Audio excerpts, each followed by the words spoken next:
across the UK. On DAB+, on your smart speaker, on your smart TV, and on your side. This is Talk.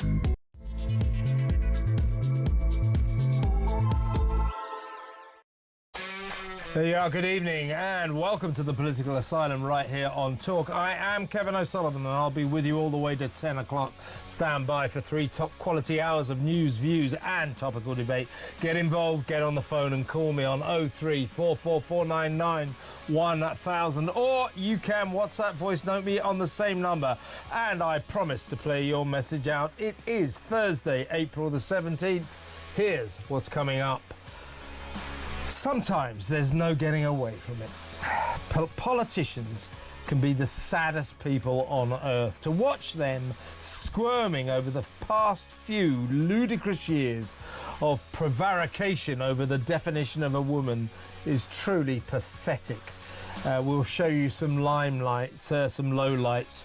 And after yesterday's common sense ruling that a woman is someone who was born biologically female, who knew?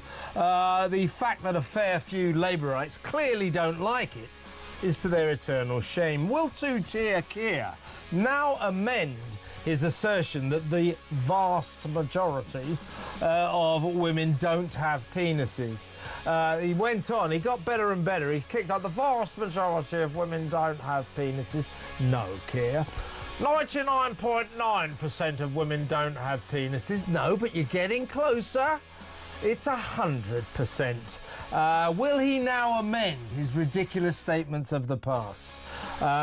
It's 100%, and that is now the law, Prime Minister. You ought to know that. You're a lawyer.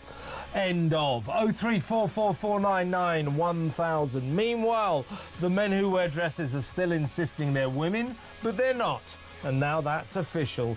J.K. Rowling, I suppose you could say rubbing salt into their wounds, but she deserves it. So does Sharon Davis, who have fought such a long and hard campaign for justice, for women's rights. We're talking about Sharon, we're talking about J.K. Rowling, we're talking about the brilliant women from Sex Matters, and so on and so forth. Great day for them, a triumph for common sense, and now let's see what happens. It's going to be interesting. The British Transport Police announced today that from now on, all sexes, all body searches will be conducted by officers of the same sex. So no trans women officers will be searching women.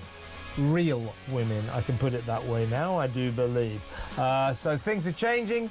I wonder what will happen in the NHS. So lots to talk about tonight. In other news, the escalating scourge of migrant sex crimes, the disproportionate number of rapes committed by foreign nationals is a growing source of concern. What should be done to deal with this disturbing problem in our midst? Obviously, one thing we could do is stop letting millions of migrants into the country. Stop letting hundreds of thousands of illegal migrants and millions of legal migrants into the country that we don't know much about. They are responsible for something like a quarter. Foreign nationals are responsible for a quarter of Britain's sex crimes, and they only represent 9% of the population. Do you see what I'm saying? We have a problem here, folks. 03444991000. Also, tonight, the encouraging possibility of a special trade deal between Britain and America within 3 weeks. But will Keir's love for the EU and Business Secretary Jonathan Reynolds' bizarre overtures to China scupper the chances of an agreement with Donald Trump? 03444991000. Plus, this is a humdinger, a doozy. The stupefying story of the Metropolitan Police's Easter egg hunt. London cops took a break from low-standard crime busting to hide festive eggs around the 31-storey police building which houses the Counter-Terrorism Operations Centre. Is this appropriate? Is it a good look for the capital's chronically underperforming Rozzers? What were they thinking? 03444991000. And finally, the inimitable Lady Colin Campbell, royal author, joins me later to discuss another eventful week for gruesome twosome Harry and Meghan. All that and so much more, so don't go anywhere. Stick with me right here, right now, on Talk, the home of free speech and common sense. Let's spend Thursday night together. And for the first hour, as is our wont of a Thursday, I'm going to be spending it with Talk's excellent international editor, Isabel Oakeshott. Welcome, Isabel. Hi, Kev. I'm really looking forward to... I think you're going to remind us of some of the squirming moments when politicians have failed to define a woman. Is that what's coming up? Yeah, exactly. We're going to play... we put this together now. You know, a lot of politicians are really impressive people, and they want, they want to do a good job. They genuinely care about the community, etc., etc. But boy, oh boy, as a class of person, politicians can be the most pathetic people on earth, and the way they've been tying themselves in knots for years now to answer the very simple question, what is a woman? Can you define a woman? It's a tragic sight to see. So have a look at this. What is a woman as far as you're concerned? Well, a woman is somebody like my mother who gives birth or has the capacity to give birth to children. What is a woman? Yeah, of course I know a woman is an adult human female. But let's not leave out of account that there is a small minority of individuals who were born in a gender they don't now identify with. Some go through a process, others don't, and that is very traumatic. Because she had been born a man. Now, I don't know whether biologically she was a woman. I know that she had, biologically she had a body of a man, and I presume that there are not a lot of facilities available to whether or not she'd had whatever operations were necessary. Trans women are women, and great care has been taken in the drafting of and the accepting of these amendments. Do you struggle between telling the difference between a man and a woman? I think a woman is a female-born adult. I do think there are people who are born in one gender and feel they belong in the other, and my heart goes out to them. And they're on a journey, perhaps. Someone asked me what defines a woman. Well, I'll say somebody who earns less money for doing the same job, who still does the vast majority of care at home. And I think if we're able to have that debate in a constructive way, actually we'll be able to come to the consensus. Transgender women's rights are women's rights, and it is our women's movement collectively that can have the solution to that and can work with each other to it. Is it transphobic to say only women have a cervix? Well, it is something that shouldn't be said. It is not right. As I said, Isabel, I mean, how pathetic is that? Oh gosh! I mean, I think there were a few in that lineup that did all right. I think I'm going to give a pass to Rishi Sunak because he answered straight away, and but hang on a second though, Isabel. That was previously he had failed to answer it, but it had come to that point. We sat down with Piers Morgan there for us, where the smarter politicians were beginning to concede that a woman was a woman, but he'd been the same as the rest of them in the past. But yeah, I mean, at least a better moment for him. But today, you can tell that so many of these, and by the way, I hope you noticed we went cross-party there. Good to see old Penny Mordaunt ruining her career there in the House of Commons. A trans woman is a woman. No, Penny, a trans woman is not a woman. I hope that helps. So we did try and do cross-party. It wasn't just Labour, but the majority of them were Labour. We saw Starmer tying himself up in, tragic knots there, and he continues to do so. And you can tell today that there are a lot of Labour MPs, some of them have gone public with it, who are very unhappy with what happened yesterday. They still are clinging to this trans rights issue as if that has to supersede everything else. And that, I think, for that they should hang their heads in shame. We've got to move on after yesterday. Too many of our politicians, I don't feel, are ready to do so. I mean, I think most of our listeners will be the opposite, and they will not only want to move on, but they'll want to build on yesterday's ruling, and they'll be asking themselves what this actually means in some of the key areas. So, does that mean, for example, Kev, if you go for I don't know, an ultrasound or an MRI scan, I hope you don't have to do either of those things, but if you do, Yeah. are you going to be protected from the radiographer saying, could you be pregnant before you have an ultrasound, or whatever else the test may be? Are we gonna stop all that nonsense, please, or is it going to persist? And crucially, what's happening in sport, because this is still going on, and I think it's unclear yet what the implications are for the sporting world. Exactly right. I'm glad you brought up the issue of, so people like me, as in blokes, grizzly old blokes, we are still, if we go for an X-ray at the NHS, asked, and this is official policy, they have to ask all men, obviously as well as women, whether or not they're pregnant. Before they get an X-ray. Fair enough for women, because of course the gamma rays from an X-ray can harm your unborn child.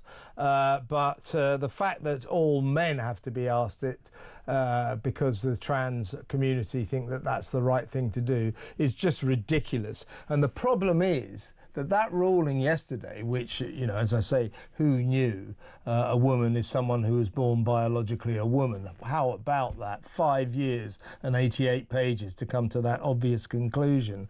The trouble with that is you can see that won't necessarily affect whether or not the NHS asks people like me if I'm pregnant. It won't preclude them from doing that. Do you see what I'm saying?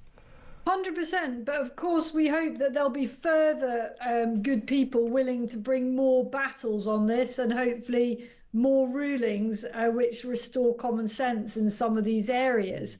But the reason that politicians, many of them, tie themselves in such knots on this is because the activists on this are incredibly militant and very shrill, and many of them are extraordinarily angry today. I mean, we had let's put it this way, a pretty lively interview earlier on talkTV between Julia Hartley-Brewer and one such individual. She didn't want to be called an activist. Did you say she then? Did you say she? You should have said they. Wow. You should have said they.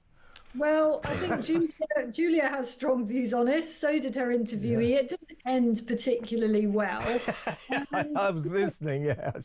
I think, for those who haven't seen it, do watch it. I think it just shows, if I can put it diplomatically, that feelings are running high amongst what this person called their community. Let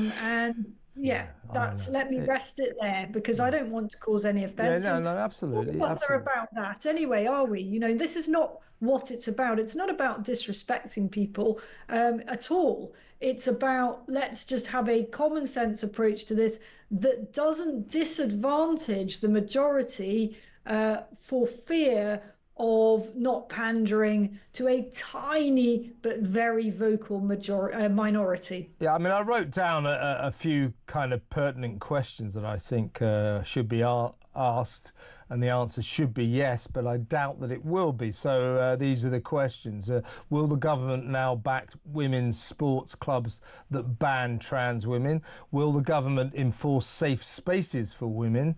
Will it endorse the banning of non-biological females in ladies' loos? Will the government ban the NHS from treating biological males in female wards? Basically, will the government accept that trans women are not women and have no right to claim that they are?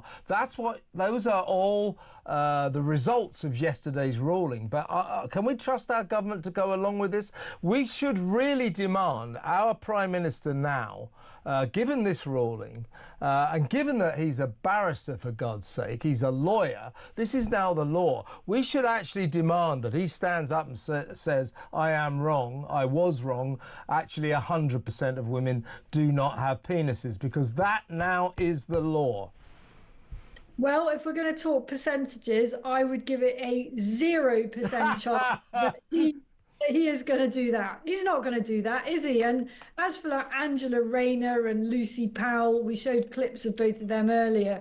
I mean, they would have to be doing an awful lot of backpedaling, wouldn't they? I mean, they would be backpedaling all the way to, I don't know, another planet if they were to try to now come up with a form of words that saved their own dignity and actually reflected where this judgment is. The thing is, I don't think those people actually believe in the judgment. You know, I think they have got themselves in a you're right. Where they genuinely think that anyone can be a woman if they just say they are. Yeah, it's just so ridiculous. I mean, as I say, old Starmer, I mean, he's maybe still on a journey, but he was on this journey. You know, he appeared in one interview and said the vast majority of women don't have penises, and you wanted to say, listen to yourself, you idiot.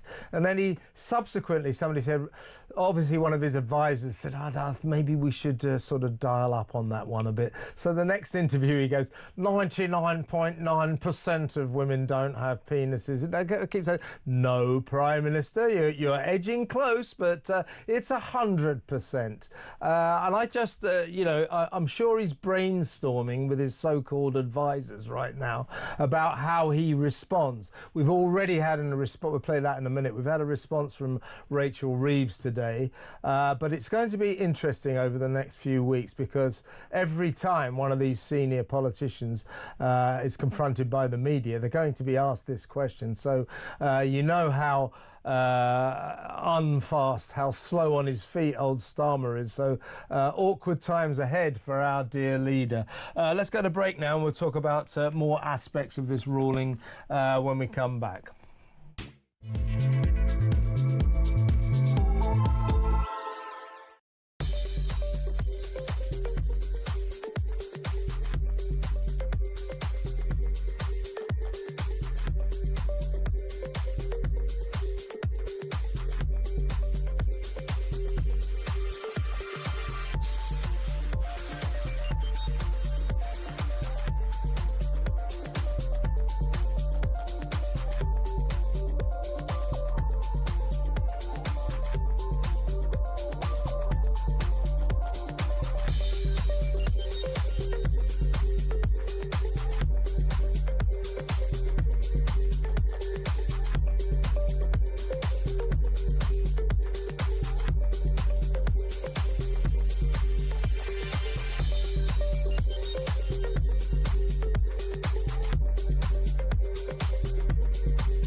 We had the Pulse nightclub shooting in Orlando. We had the Bataclan massacre in Paris in 2015. We have had tasters of this.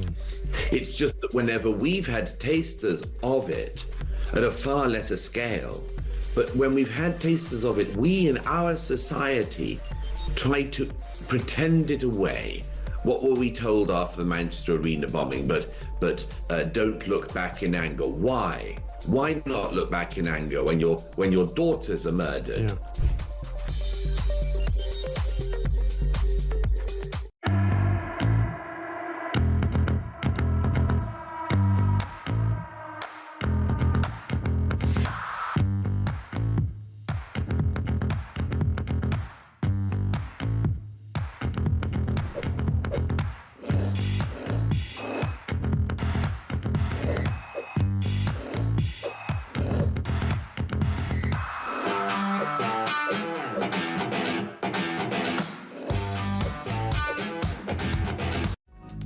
across the UK. On DAB+, on your smart speaker, on your smart TV, and on your side. This is Talk. Welcome back. I'm still with Talk's international editor, Isabel Oakeshott. Isabel, before we carry on, we were talking about how these various squirming MPs will respond to yesterday's ruling, having so many of them having sort of said a trans woman is a woman. And, I liked Lucy Powell's definition of a woman. A woman is someone who does a job for less money than a man. It's not technically that biological, that, Lucy, but thanks. Anything to avoid the question. Here was Rachel Reeves today. She popped up to that steelworks that the government's now going to lose about £700,000 worth of taxpayers' money every day trying to sustain in Scunthorpe. So here she was asked about yesterday's Supreme Court ruling. I welcome the decision by the court to give clarity to women, but also give clarity to service providers going forward, and we welcome that judgment. When will you be giving that clarity and issuing new guidance on how to apply it in places like hospitals? Well, the EHRC will be giving that guidance, and they will set that out in due course, but this now gives the clarity that's needed to move forward.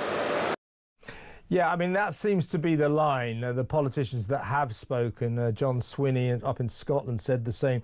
We're grateful for the clarity that this ruling provides. They're not grateful. They're furious about it. But when they talk about the clarity, I think we are going to head into a period of the opposite of clarity. These politicians are going to obfuscate. They're going to do their best to screw this up. I know it. You can tell it in the air. And what about all these? Who they'll be cheered on by will be all of these trans women who spent the last 24 hours saying, "I am a woman. I still am a woman. I am a woman." It's like, no, you're not. I mean, I don't know how much sleep we should lose about these people, but they need kind of help, don't they? Well, I mean, yes, and that is the impression I get listening to these individuals and their levels of distress over this ruling, and in my own opinion, their levels of abject denial over cold hard reality. I mean, many of these individuals appear to be delusional, and I feel sorry for them. Of course I do, because it's much easier not to have any doubt in your own mind about whether you are actually a man or a woman. I mean, the vast majority of us don't have any difficulty with that, and it must be really hard to be that confused. And certainly those who undergo, in my view, likely very ill-advisedly at a very young age, hormone treatment and even worse, surgery, go through absolute hell. They are trying to do something quite extraordinary and in my view, perverse. So it's probably not surprising that they're pretty shrill and they get very easily offended, and this is all very sensitive to them. But it doesn't change the reality. Just because they feel that way doesn't change the reality, and that's what the courts have decided. Yeah, India Willoughby, a prominent trans woman, many have called India sort of Mr. Willoughby. It used to be called Jonathan Willoughby, actually. Anyway, he tweeted yesterday, "I am absolutely a biological woman. Hormones change your biological sex." No, India, they don't. That's the whole point. And he adds, "That's not me being stubborn or obtuse. It's true." Do you see what I mean? These people are lost in their deep sense of delusion. They are really lost in the depths of a massive self-delusion. Which wouldn't matter if they kept it to themselves. Anyone's entitled to have any mad fantasies they want, as long as it doesn't adversely affect the rest of us. And the problem with these fantasies, because that's what they are, is that they've been allowed to be translated into political policies, and that has affected everybody, or nearly everybody, or potentially affects everybody if you don't know quite who you're going to confront when you go into a bathroom or a changing room, or indeed your daughter is trying to compete in sport and finds themselves up against a male competitor who's pretending to be a female. So that's the problem here. These poor people can knock themselves out shouting to each other, as far as I'm concerned, but I don't think they have the right to impose this crazed ideology on the rest of us. Let the rest of us just be respectful, but not be expected to accommodate to the level that they're demanding. This is where I think, this is why we've ended up with this long-running Supreme Court case, 5 years, unbelievable, ridiculous. But the reason we've ended up with it, and the reason we had to have that ruling yesterday, which is both mad and common sense. I mean, it's mad that we have to have 5 of the most senior judges in the country sitting around for 5 years writing an 88-page conclusion ruling on what constitutes a woman, whereas the average sort of 5-year-old kid knows what a woman is. I certainly do, you do. So it's mad, but at least they came to a common sense decision. But why did this have to happen? Why did this madness have to happen? It's because the trans community, or the trans extremists, most trans people are not extremists, there's a very noisy caucus of extremists. It's because they kept pushing their luck.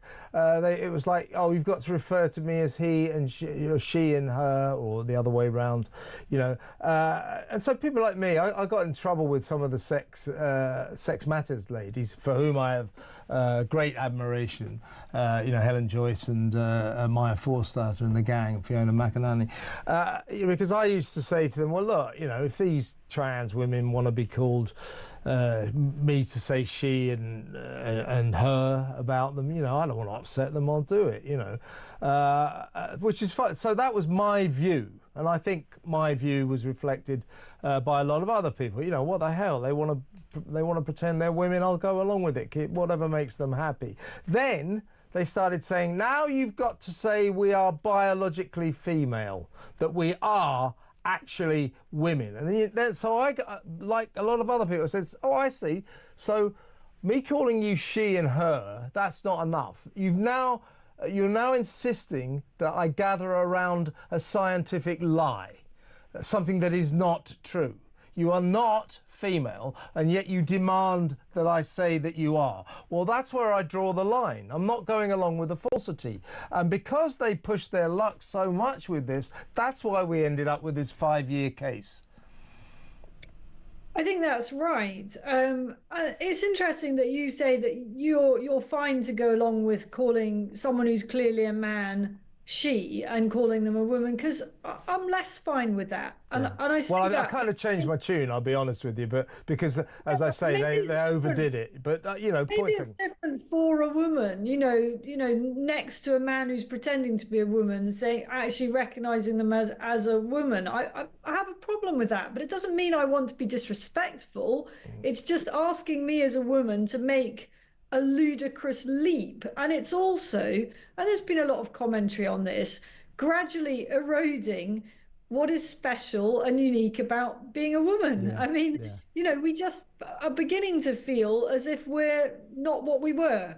And this is all a very complex, it can get very complex, but at the same time, it's still very simple. There are only 2, male and female. That's it, and if people want to be in-betweeners or call themselves something else, fine, but don't impose it on the rest of us, and don't expect public policy to just do whatever you want it to do. Yeah, I got a stern ticking off once on air by Helen Joyce, again, a woman for whom I have the utmost respect and admiration. And I said that what I just said to you. I said, well, you know, if they want to be called she and he, she and her, I'll go along with it. What the hell? And she said, you shouldn't do that, you shouldn't do that. And ever since then, I have kind of changed my mind. But that said, as you said, Isabel, I don't want to disrespect them. I don't want to upset them. But they push their luck too far. So, you know, I tend to refer to them as blokes in dresses these days, and that's their fault. And this long-running Supreme Court case is their fault too. They pushed their luck too far, and common sense had to prevail in the end. So that's why they find themselves now officially males, and they always will be. When we come back, we're going to talk about a very worrying syndrome, the soaring number of migrant sex crimes happening in this country at the moment, and this was thrown into sharp focus actually yesterday in the White House, because it's happening over in America too. So we'll talk about that after this break.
Across the UK, on DAB+, on your smart speaker, on your smart TV, and on your side.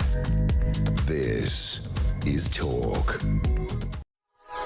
Welcome back. Now, there was a very moving, emotional moment yesterday in the White House over in Washington. And this was a woman called Patty Morin.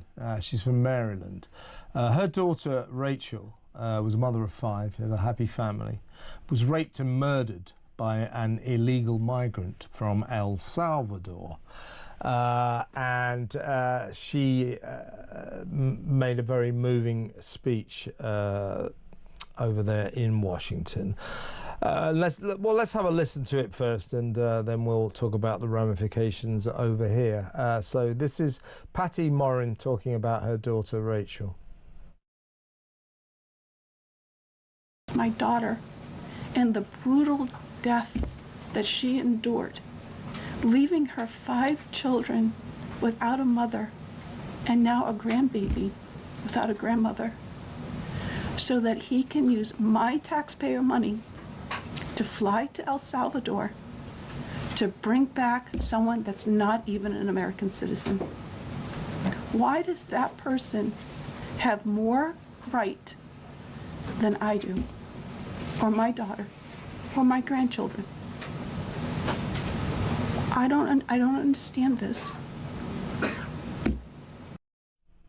Now, Patty was talking about the Democrat governor of Maryland, who just flew down using, as she said, taxpayers' money to El Salvador to get this guy out of the prison there, who was not supposed to be there. And so Patty is saying that this is kind of a strange kind of distorted values, you know, and also she's supporting President Trump's hard-line approach to illegal migrants, sending many of them down to El Salvador, to that prison, back to their countries.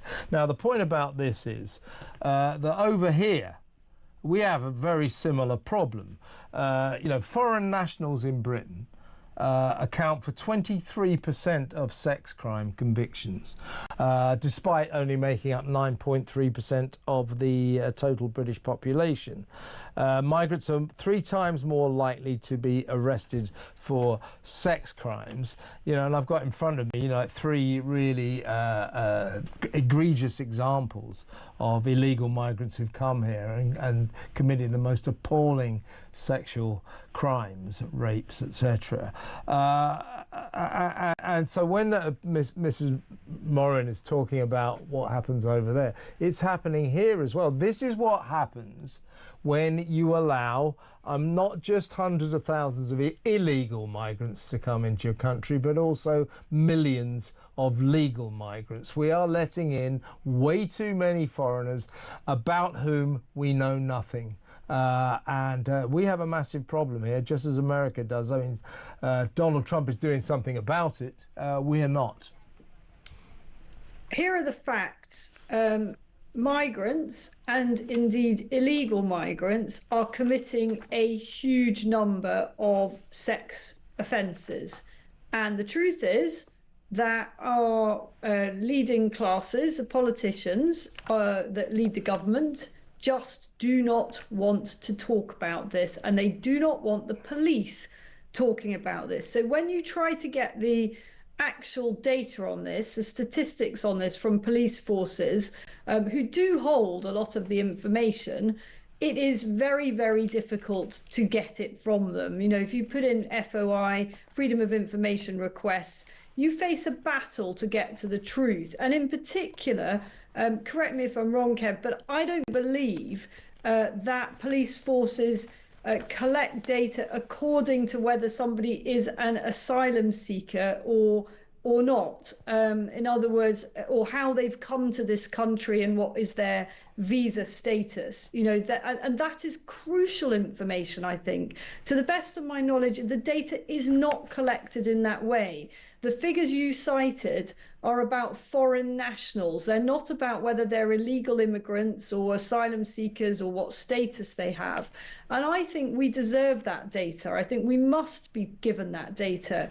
As far as I'm concerned, any asylum seeker that commits such an offence should be immediately deported. It should instantly negate any claim for asylum. Indeed, anyone who's only just been given a right to remain and does something like this should also be instantly deported. We are far, far too generous, in brackets, stupid, in allowing many of these people who have been given the benefit of the doubt in their applications for asylum. We all know how the system gets gamed, to stay even after they commit such crimes.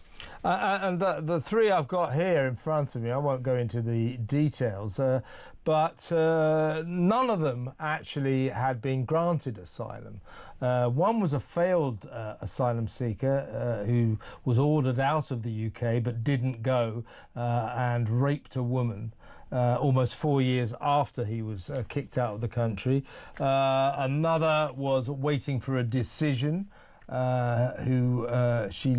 lured a student to his house and raped her before fleeing the country, and then they got him back, ironically, but he wasn't granted asylum. And then another one I've got here was a Congolese guy who impregnated a girl in a horror sex attack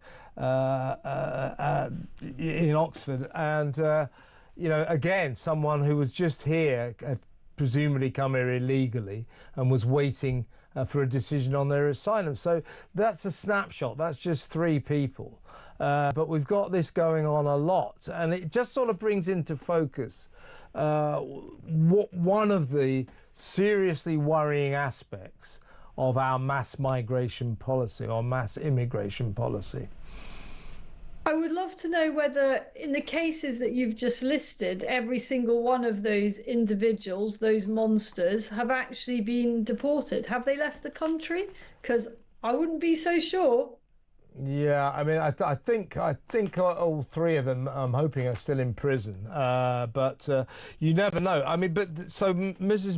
Morin, she's highlighting the same problem in America. Now, Donald Trump has gone in real hard line. I mean, he's reduced illegal immigration on the southern border, where under Joe Biden, I mean, literally millions were coming in. Yeah. It made our migrant crisis look like a walk in the park. Donald Trump, in 100 days flat, that's how long he's been in office now, has reduced that to virtually nothing. So if you've got the resolve, something can be done. Your migrant crisis can be solved. And the reason Donald Trump was very keen to solve it is because of this, because they're coming in and committing a disproportionate amount of sex crimes. And over here, though, our politicians, our leaders, Keir Starmer, the Labour government, just does not have the resolve. They don't seem to be that interested in solving the migrant crisis, do they? Not interested at all. And this particular aspect of it, they just don't want to acknowledge. You know, can you imagine Keir Starmer or Home Secretary Yvette Cooper getting up and actually making a speech in which they acknowledged that immigrants commit a disproportionate number of sex offences? I mean, no way would they go there with that. Well, I'd love to be proven wrong. But no, they're just not going to acknowledge that. And as for resolving the overall problem, no, they won't. Not one of them has ever suggested there should be any numerical cap on the number of additional people coming. And everything that they've done so far has only served to add to the population, apart from driving away the talent. Ideologically, they're not interested in this, but it is going to do for them politically, I think, without a doubt. Yeah, I think so. And let's not forget 2 days ago, 705 migrants came across the channel illegally. That's a record for this year. Now, this year alone, way over 8,000 migrants have come over. So under Keir Starmer and Yvette Cooper, this is a 30% rise on anything that we've ever seen before. This is getting very alarming, and as you say, Isabel, all those two do, and the rest of the cabinet, they just stick their fingers in their ear and go, la, la, la, la, la, don't want to talk about this. It's really, really disturbing that they're just trying to sweep this issue under the carpet, and they're trying to persuade us not to talk about it. It's disconcerting, to say the least, that we have a government that won't talk about, arguably, our most pressing crisis. And it has a very, very real impact on public services. We know that. And in particular on local authority budgets. You know, again, there's very little data that's routinely released about the costs of illegal immigration or dependent legal migration. So by that, I mean people who use the system to come to the UK quite legally, but are actually then fully dependent on the state in order to survive. So whether it's social services or whatever it may be that they then require. And that has a huge impact on council budget. It doesn't all come out of some central government pot. It's local authorities that end up having to pick up the tab for providing housing and all the other services. And in many cases, in trying to identify whether a recent arrival is actually under 18 as they claim to be. They then refuse to undergo any kind of tests, and it all becomes a big legal wrangle. I mean, none of this is really talked about much, and it's certainly not something that councils are putting into the public domain. I think if they did, then there'd be an awful lot better understanding of why they're all running out of money. I think I'm right in saying that the last time the Prime Minister spoke significantly about this issue was a speech back in October, which is just ridiculous. But that is Keir Starmer and his approach to problems that he doesn't like. you know, that he hasn't got a solution to. He just doesn't talk about them. So do you remember after amid the summer riots, where we all, of course, went, this is two-tier justice, this is two-tier policing. What do you say, Prime Minister? Literally, it was at the end of it, he just sort of turned around, that's not an issue, and walked off. Yeah, this is not good enough. This is not good enough. It is an issue. The migrant crisis is an issue. And we have a government that if it doesn't like the issue, if it knows it will get bad headlines on an issue, it acts like it doesn't exist. Not good enough, Keir. Really not good enough. But then again, not very much is good enough with Keir Starmer, is it? When we come back, we'll talk about a potential trade deal. We've got lots to talk about after the break. We've got lots to squeeze in, so you better stay tuned.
I had a rugby injury, and my soon-to-be stepmum offered to massage my legs for me.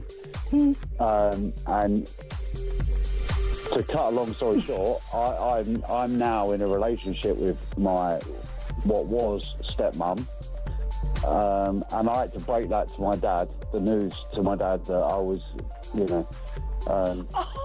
squaring his wife away.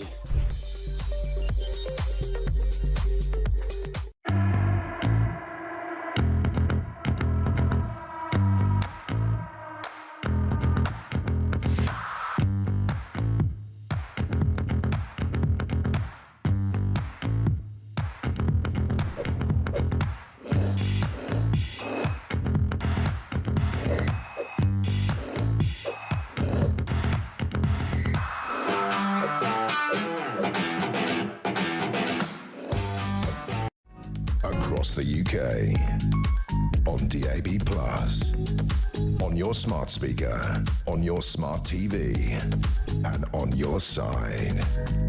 This is Talk. Welcome back, still with Isabel Oakeshott, Talk's international editor. We're going to talk fast now, Isabel. We've got to get a lot in before 8 o'clock. By the way, I should tell the audience after 8 o'clock, it's called Dr. Renee Hunderkamp in the studio, answering all your medical questions, your health issues. Give her a call. Call Dr. Renee on 0344499. She's here to help. She'll be here from 8 until 9 o'clock. Before that, though, Isabel, very quickly, Team Trump are indicating that there could be a special trade deal with Britain within 3 weeks, which would be nice. Donald is apparently anxious to build a Western trading bloc to send a stern message to China. The trouble is, there are two problems here. One is that the business secretary, Jonathan Reynolds, sending all these mixed messages 2 days ago. He said, oh, you can't trust the Chinese. Oh, man, that's why our steel industry is in such trouble.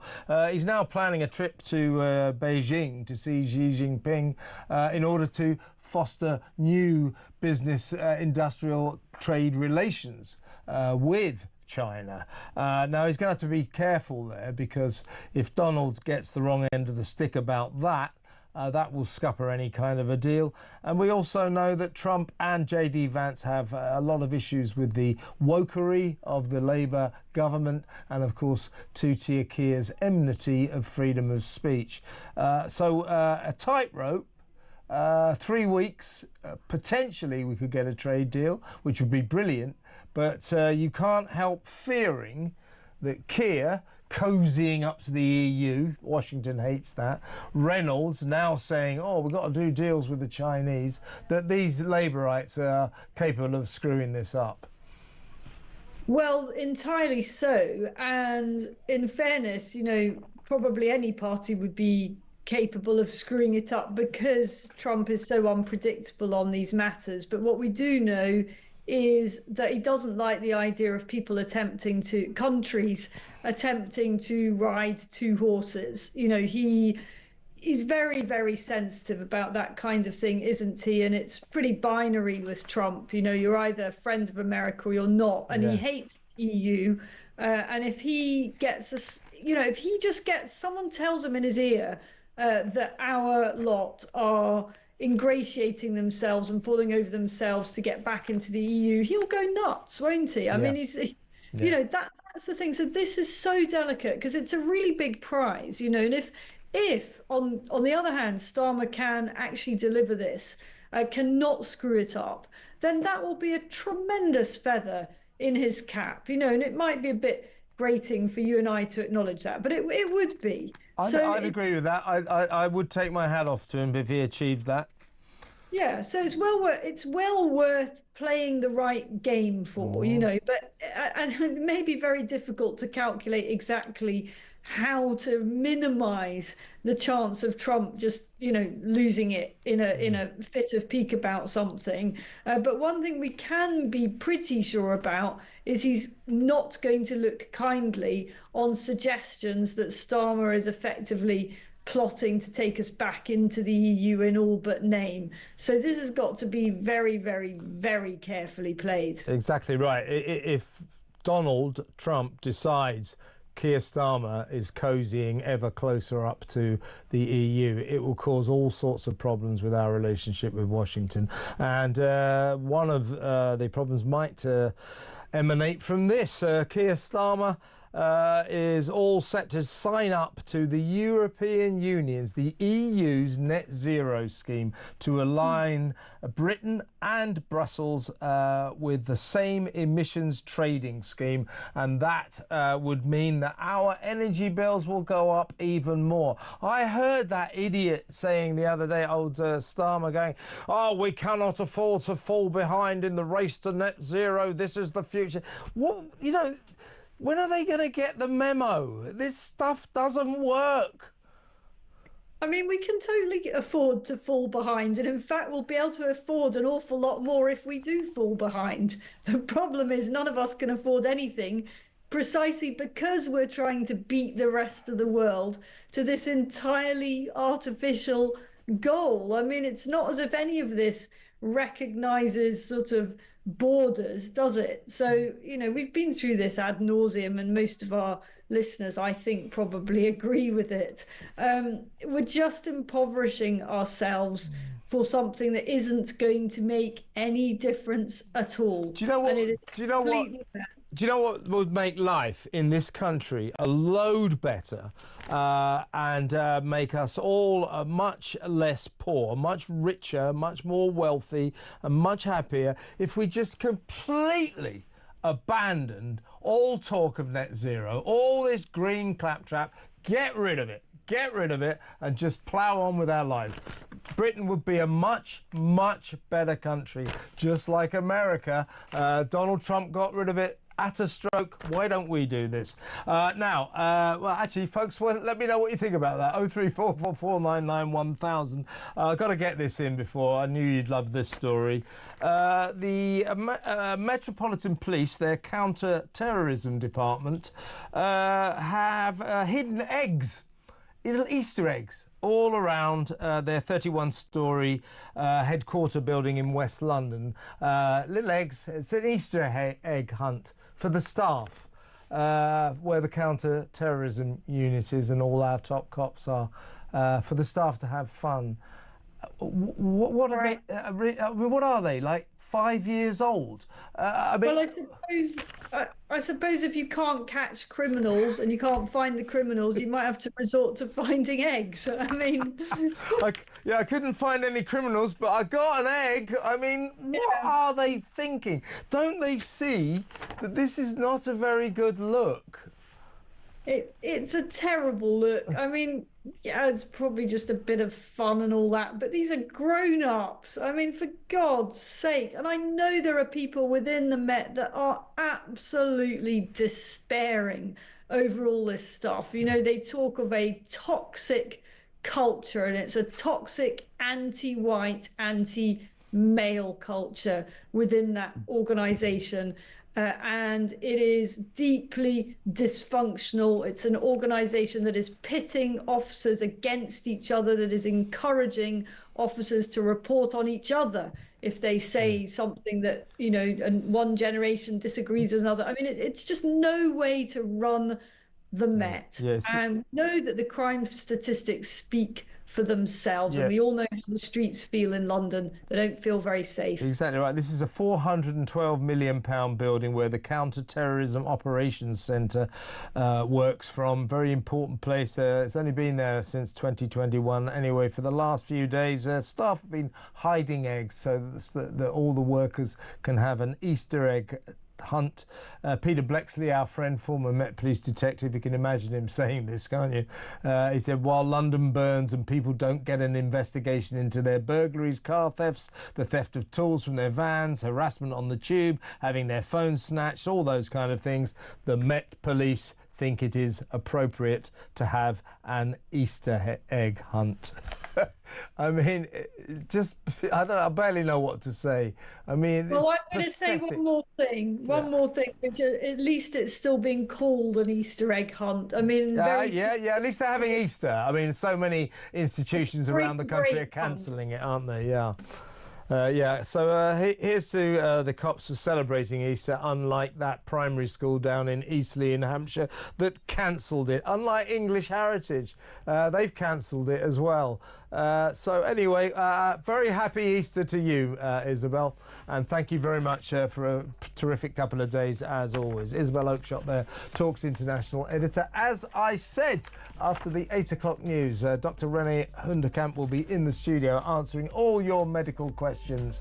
If you've got health issues, you're worried about you can't get to see your GP, NHS problems, not happy with your treatment, doesn't have to be you, could be a friend, call Dr. René on 0344 499 1000. She's here to help.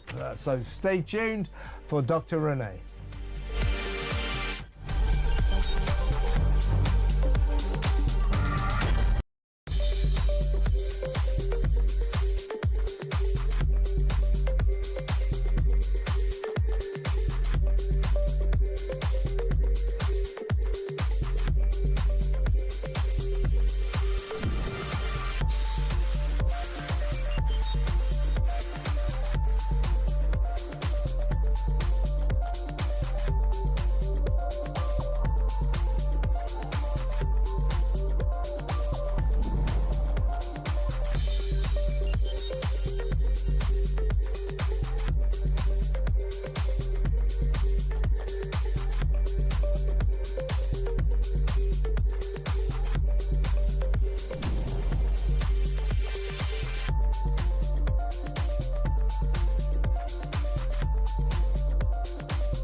across the UK.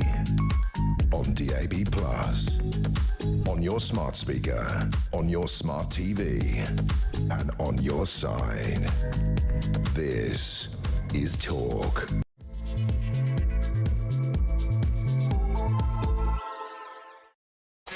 Welcome back. She's here. Dr. Renee Hoendekamp in the studio, GP extraordinaire. Welcome, Renee. Thank you. We've got a lot to talk about before we get to the calls, but get your calls coming in now. I'll go through the spiel again. She's here to help with all your medical inquiries. If you have health issues, you can't get to see your GP, you have problems with the NHS, you're unhappy with your treatment, it doesn't have to be you, it could be a loved one or a friend, call Dr. Renee. She's here to help, very good at it, she is too. 03444991000. So get your calls in and the surgery will open. But we have some very important stuff to talk about first. Renee has been a tireless campaigner for women's rights as well, alongside her friend Sharon Davis, who was on my show last night, J.K. Rowling, all these prominent women, including my friend Renee here, who have been shouting from the rooftops, this is women's rights, don't be sexist, don't call women people with cervixes, and by the way, if you haven't got a cervix, you're not a woman, and so on and so forth. Yesterday, of course, the Supreme Court, thank God, it's all a bit ridiculous that we had to have 5 years of legal deliberation and an 88-page ruling, but thank God they came to the common sense conclusion that a woman who knew is someone who was born a woman. Ooh, how about that? But you know, thank God for that ruling. Thank God for that ruling. So I had your friend Sharon Davis on last night. Let's have a look at Sharon talking to me. This is 10 years, right, that we've been battling in sport against this. Yeah. 5 years that this legal case has been actually going. You know, and what's also crazy, obviously we're talking about sports and prisons, you know, rape crisis centres, but UK Active, which is like the governing body that oversees leisure centres, swimming pools, private clubs, they've been giving advice to you know, your local David Lloyd, your local Virgin Centre, that anyone that rocks up that day and says they feel like a woman should be allowed to go in the women's change rooms and get changed next to your 8-year-old daughter. And that is the policies that have been pushed out. Now that we've got to push back on, you know, because now we can say that legally we're entitled to single-sex spaces. So not only am I going to try and go after those sports, I'm also going to try and go after the leisure industry that have not been protected. She's great, and she's shown was very brilliant last night. But before we get... She's not only brilliant, she lost half of her earnings over this. She's lost work, she's lost everything. All sorts of... people were destroyed. People made big sacrifices. J.K. Rowling made big sacrifices.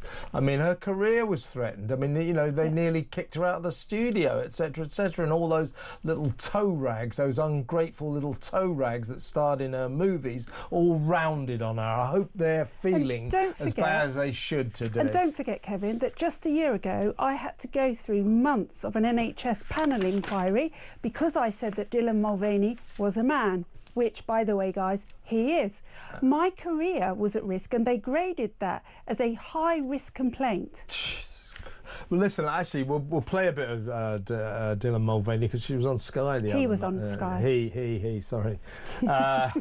He, she. I'm not going to let you do it. I don't really care, to be honest with you, whatever, you know. But before we get to the NHS implications, because I think it's very important we talk about this, how will this very important ruling yesterday affect life in the NHS? We'll find out from Renee in just a little while. But a couple of things have happened today in more general life.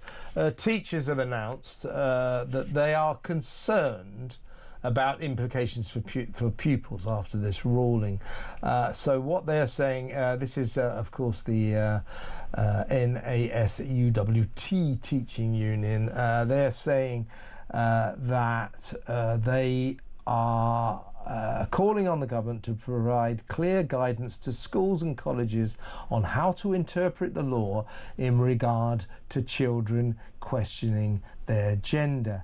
What do you mean? What do you mean? What you do is, if some boy comes up to you and says, I think I'm a girl, what you say now is, well... no, you're not. You're not. and legally you never will be. Why are they questioning this? But what they could say, and this is the right thing to say, is, but it's interesting that you feel that. So why don't we let you talk to somebody to explore why you feel it? But make sure that they don't then talk to a completely captured ideologue who will say to them, well, you know, you must be right. You're born in the wrong body. Yeah, here's an idea, teachers. Leave these kids alone. Some of them are a bit confused, you know, but don't indulge them too much. It's half the problem. It's half the problem. Now, also the British Transport Police. This isn't gonna go down well with the trans lobby. They've announced today, and it's proving that at least the dial is changing. We are entering the sunlit uplands of common sense. That trans women, in other words, blokes in dresses, blokes who say they're women, who want to pretend they're women, when they're in custody, they will now be searched by male officers. Good. That's a change of their policy in direct light of the Supreme Court ruling. Interesting. It is interesting. What we haven't heard anything about, you remember the story a few weeks ago that the police said that trans identifying officers, i.e. men who were saying that they were women, could strip search female prisoners. We haven't heard anything about that yet. Yeah, well, they need to change that as well. Don't forget, you know, I mean, you're right, it has implications for trans men, women who pretend they're blokes, as well, all of this. But the British Transport Police have said that from now on, trans women, in other words, blokes in dresses, men who are pretending they're women, will be searched. That hitherto, if they have one of these gender recognition certificates, they would have to be searched by a woman, but now trans women, if arrested, will be searched by male officers because they're males. Yeah, and can you imagine the kick that those males in dresses were getting from being searched by a female officer, from putting the female officer through that? Yeah, I know. It was all a bit murky, and as you said last time you were here, you know, not all of them, but some of these trans women, these blokes in dresses, high proportion they're doing it because it sexually excites them, right? Yeah. It's as simple as that. The thought of themselves having female genitalia sexually excites them.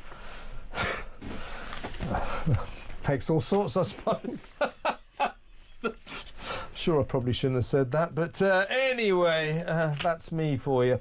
Well, let's now talk about the NHS, how this is going to affect life in the NHS. I mean, first of all, I would suggest that the crucial issue here, and surely even the NHS has to do something about this, they cannot allow biological males into female wards anymore, can they? No. And I actually hope that Wes Streeting has been saying the right things along the way, so I hope that this now will give him the gunpowder that he needed to actually put this in action. And do you know what? When everybody goes back to work on Tuesday, there should be a directive sitting on the desk of every hospital, medical director and directors to say, henceforth, from today, no men on female wards. End. Yeah. But the point is, absolutely, that surely that now has to end. Now, you work in the NHS. The NHS is sort of woke central, ground zero of all this absurd, bizarre, extreme wokery. You know, entire pamphlets about pregnancy, never once using the word woman or mother, referring to women in a really sexist way, sort of almost cancelling women, referring to women. This is the NHS, a medical organisation, referring to women as people with cervix, people with cervixes, people who menstruate, people who get pregnant. No, the word you're looking for is women, females, mothers. So that claptrap, I'm afraid, won't necessarily be wiped out by this ruling yesterday. But it should. It should be. Now, what I want to ask you worked in the NHS a long time. You are surrounded by these woke people. Yeah. Would it be reasonable to speculate that a lot of these woke doctors, nurses, officials, executives in the NHS are going to go hell for leather to undermine this ruling as much as they can. 100%. Look, we saw it with the CAS review. You know, the CAS review that took 4 years from a really respected paediatrician. Instantly, the BMA had committees going at undermining that particular study, even though she'd been reasonably kind and suggested further research. They are going to, because they are so captured. And the problem that we have in the NHS, it's actually the upper echelons that are captured. So the managers of all of the services, be they doctors or not, are captured. So they are the ones writing these policies, and they are not going to give up their fiefdoms. They're not going to give up their claim to their ideology within the NHS without a fight. So I don't see that changing very quickly.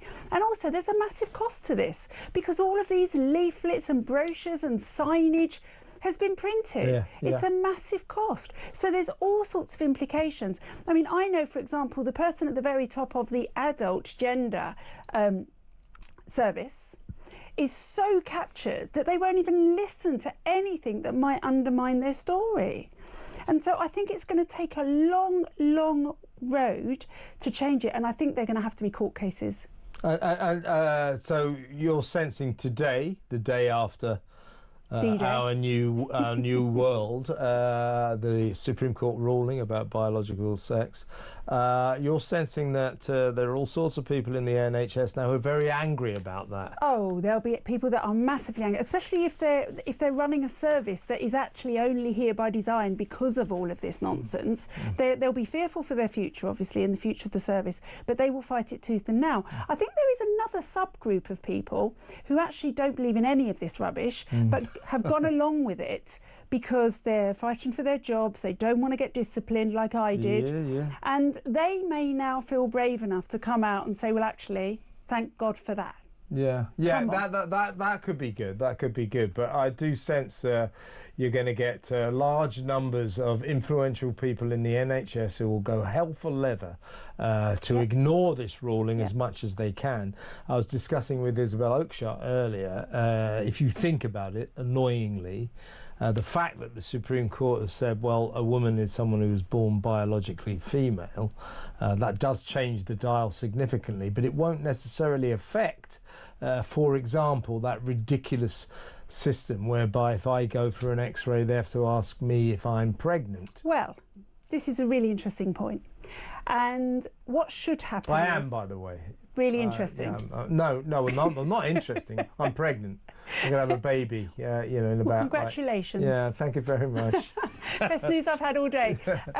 So the nonsense of this, and this is the next hurdle, Kev, is we've got to get rid of gender recognition certificates that allow people to change their birth certificate and change their NHS number and change their sex. So everything in the NHS over time should go back to, regardless of how you want to dress and how you want to present, if you're a man, it should say it, and if you're a woman, it should say it. And once we get to that point, you will no longer need to ask men if they're pregnant, because you will know from the records that you're dealing with a man or a woman.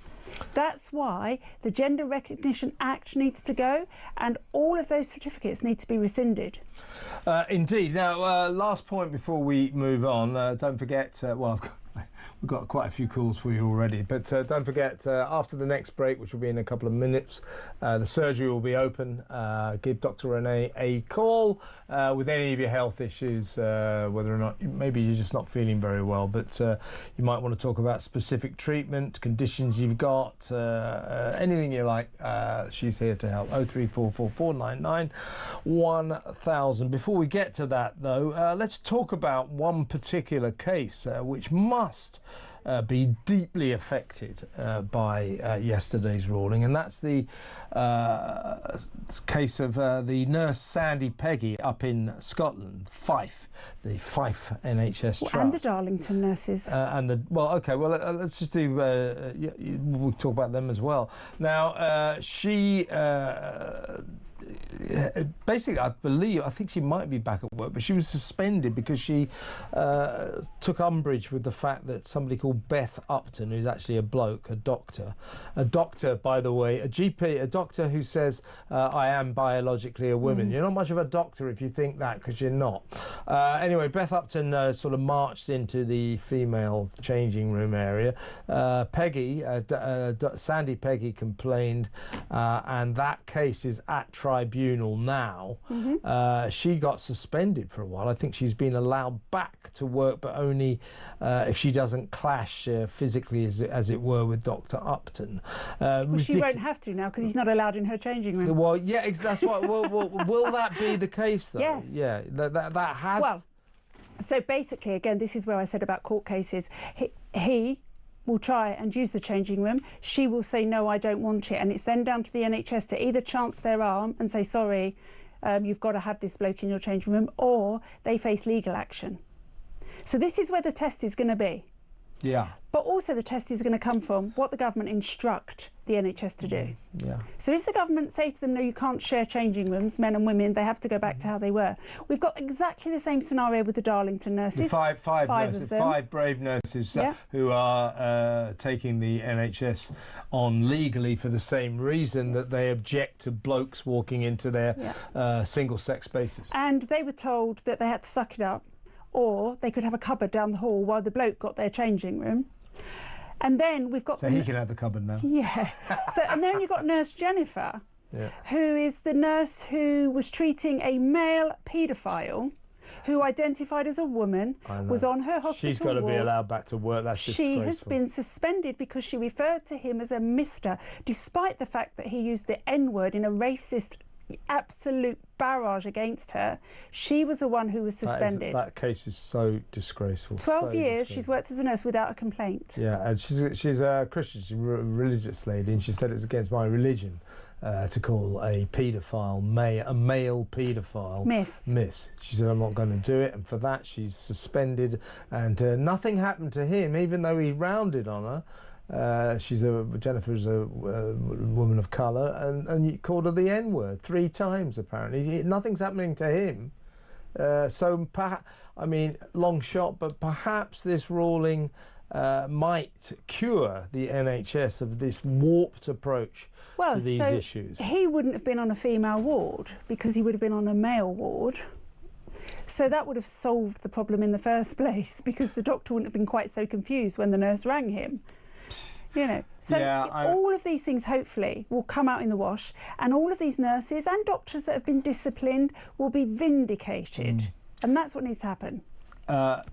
Indeed. Well, let's see what happens to the NHS, though. Bit of a basket case, but I hope for your sake that they begin to see a little bit of sense. But as you say, Renee, they will rail against this as much. It'll be like a dying rat. And I want to say to the NHS, the guy who runs it and all that, what is wrong with you?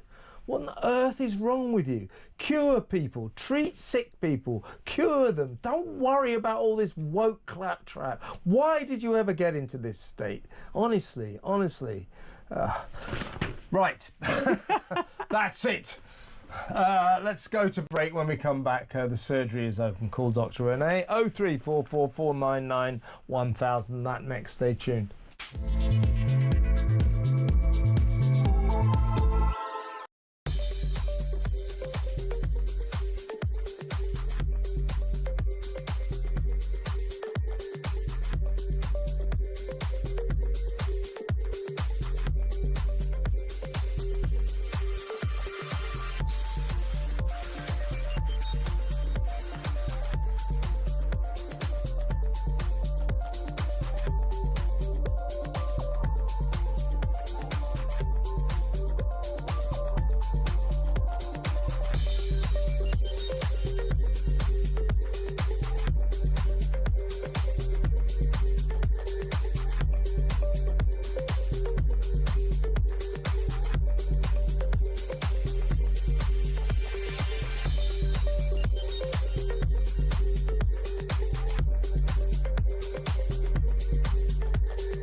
what it boils down to is a legalization of illegal migration, because when you take the one who arrived here illegally and you replace him by one that's been sent to us by France legally, that we've effectively legalized illegal migration. Are you with me? Yeah. And so nothing could do more than to encourage people from their general movement from Syria, North Africa and elsewhere into Europe than this scheme.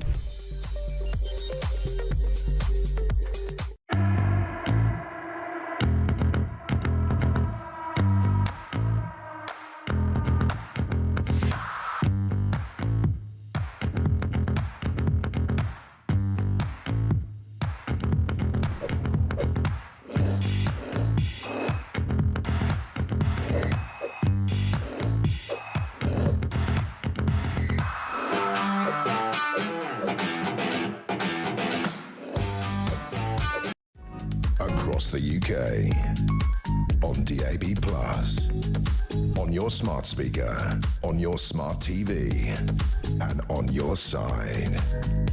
This is Talk. Welcome back. Right, let's go. It's called Dr. Renee, so let's go straight to the calls. And it's a new caller here from Middlesbrough. Ricky. Hello, Ricky. Talk to Dr. Renee.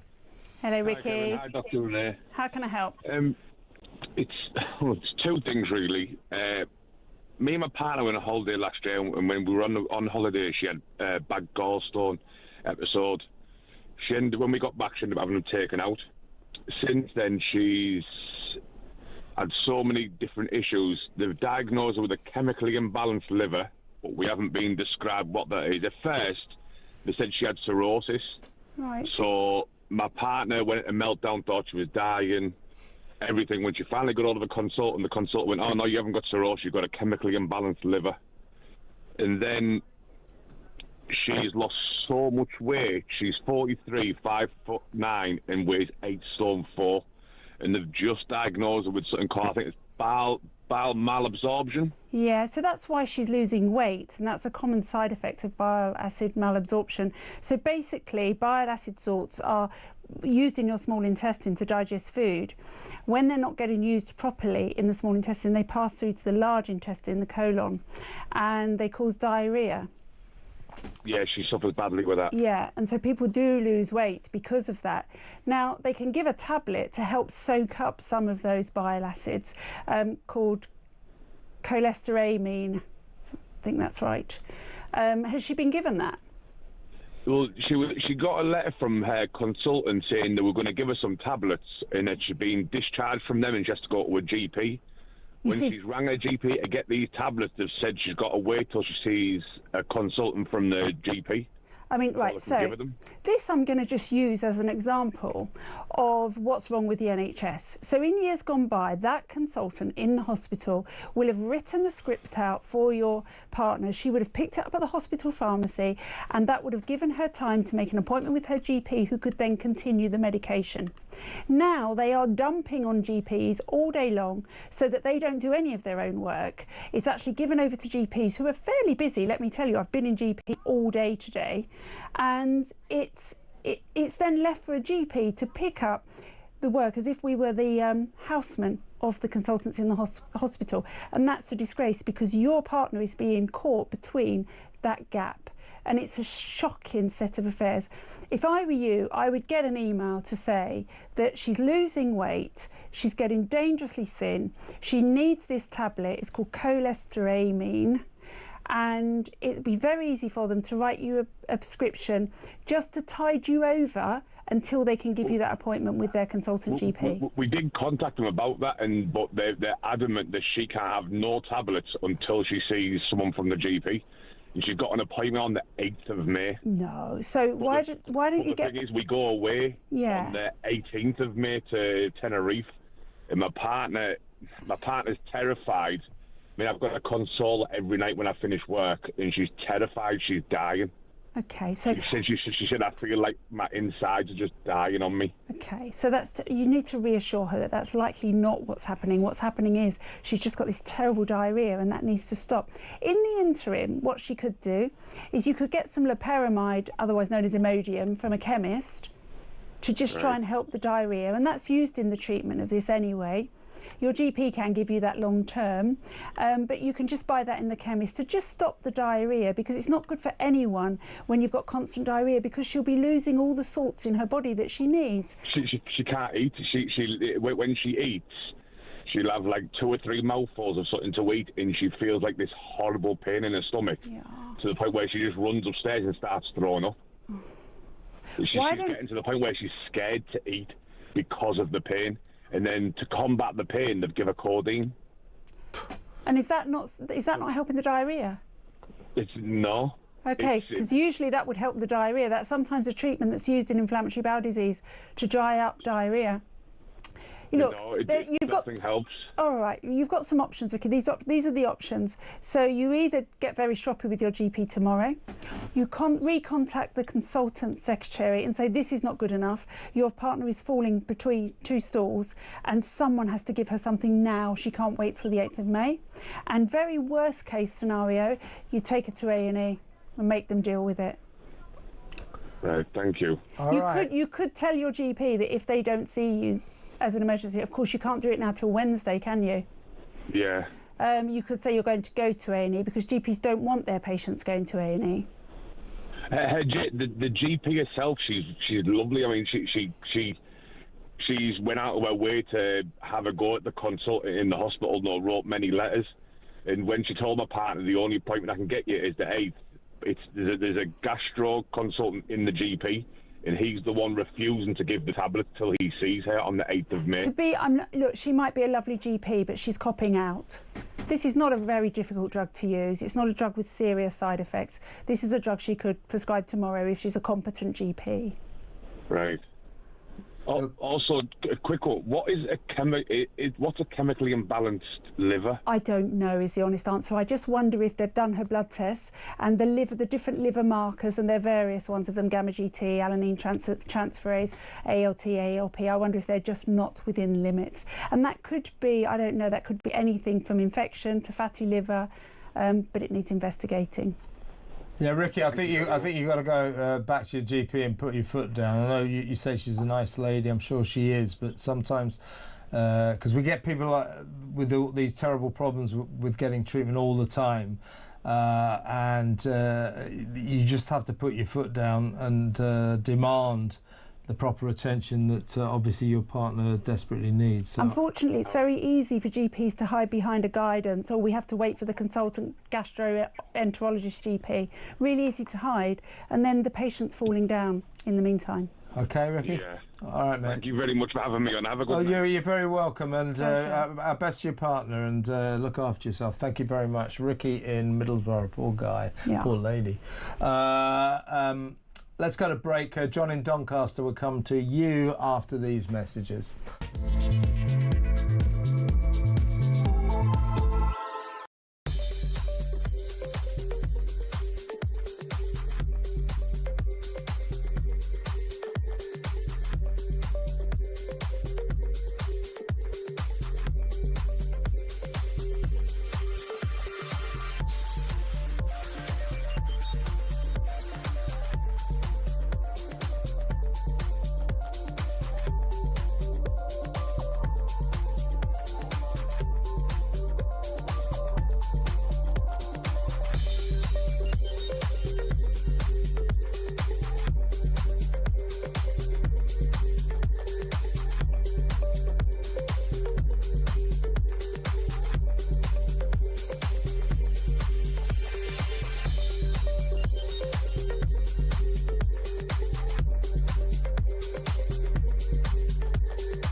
across the UK, on DAB+, on your smart speaker, on your smart TV, and on your side.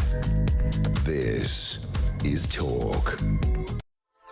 Welcome back. It's called Dr. Renee, 03444991000. Dr. Renee Hundekamp, GP extraordinaire, in the studio answering all your health issues. So let's go straight to John in Doncaster. Hello, John. Speak to Dr. Renee. Hello, John. How can I help?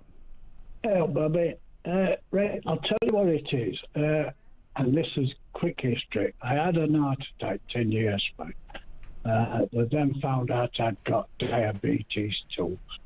Sorry, you've got what? Diabetes 2. Oh, diabetes. Okay, sorry, I couldn't hear. Yeah, and now about 4 months back, they found out I've got hardening lungs, you know, that asbestos thing. Oh, no. Mesothelioma? That's it. So I can't say them words, mate.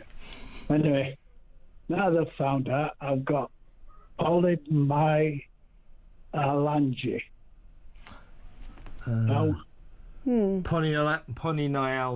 Polymyalgia? Yeah. Yeah. So, okay. Right. And I'm coping with that, but as you know yourself, it's just like pain. You can't bend and turn your neck. But then they found out 5 months ago, I've got a leaking valve in my heart. Okay. Now, all that's my history. Now, I'm getting the most severe cramps you can't believe. I don't stretch. If I stretch, I get cramps in my legs. I'm getting lack of breath. I fell down 2 steps 4 days back and I broke 3 ribs. Oh, blimey. And it's like I'm only allowed to ask one question if I go to doctors. I can't say, what's this causing that? And you know what I mean? I'm only allowed to ask, why am I losing my breath? And you know what I'm trying to say, don't you? Okay. I mean, I imagine you're losing your breath because of the mesothelioma. Yeah. Yeah. You know that, did you get mesothelioma from a workplace? Yeah, I used to work on power stations in Scotland. So you know that you're entitled to compensation for mesothelioma? I do have. Okay, good. I've sorted that out. Okay, so you've got that under control. In terms of your cramps, the first thing you can do for cramps is make sure you have enough salt in your diet. And some people that have had heart attacks and other heart issues avoid salt like the plague. But you do actually need a little bit of salt. So sometimes just increasing the salt in your diet can help, because it is actually a problem with the salts in your blood and in your muscles and the way that they transmit messages. Some people find that just drinking tonic water can help because it's got quinine in it naturally, although other reports say that there isn't enough quinine in it to help, but a lot of people do it. And then there is a drug, there is quinine itself, which a GP can prescribe for you to help with cramps. Cramps are really common as people get older, quite often at night, and they can be absolutely debilitating. Oh yeah, honest. Can I put a bit of gin in that? You can. Yeah, I would if I was you, John. Everything in moderation, John. There you go. That's the best prescription you'll ever get. Drink lots of gin and tonic. No, don't drink lots. Don't drink lots. All right, John. Yeah, thanks for your help. All right, good to talk to you. Look after yourself. Take care. Now. John in Doncaster. Kept his sense of humour. Yeah, can I put some gin in that? Absolutely. Let's now go to Essex and talk another new caller. Always like a new caller. This is Diane. Hello, Diane. Hello. You want to talk about your daughter? Her daughter has Braxton Hicks. Yeah, she's 8 months pregnant. Yeah, and she's had a very stressful pregnancy, and she's getting it's her second pregnancy. She's getting those Braxton Hicks, but yesterday she was getting them every 10 minutes, quite strong. No real pain, but there was a bit of discomfort in her back. So we had been to a midwife appointment in the morning, everything was fine. So they told her to go in. So she went in yesterday evening. So they examined her cervix and they said that there was no sign of an early labour. But she was told last week she had gestational diabetes. So that's been really stressing her out with the diet because she has to keep pricking her finger and testing her blood. But she's still getting these Braxton Hicks. Yes. Can I just, Diane, sorry to interrupt. What are Braxton Hicks? So Braxton Hicks are actually Sounds like a sort of racing driver or something. It's actually just the body giving practice contractions. Okay. So women that are coming close to the end of their pregnancy start getting these repetitive contractions. Well, like the body's saying, let's see if we can do this. But they're not contractions and they don't lead to labour. Right. Some women get lots of them, which it sounds like your daughter is, and there's very little you can do. So they're not, she keeps thinking, because she had a difficult first pregnancy, her first baby didn't grow at the end, and she had to be induced and she was only 5 pounds. So she's now been told at the scan a couple of weeks ago that this baby's really big, but I don't think it is because her bump's really small. Well, so you get big babies with gestational diabetes. That's what they said, yes. Yeah. Because of the sugar.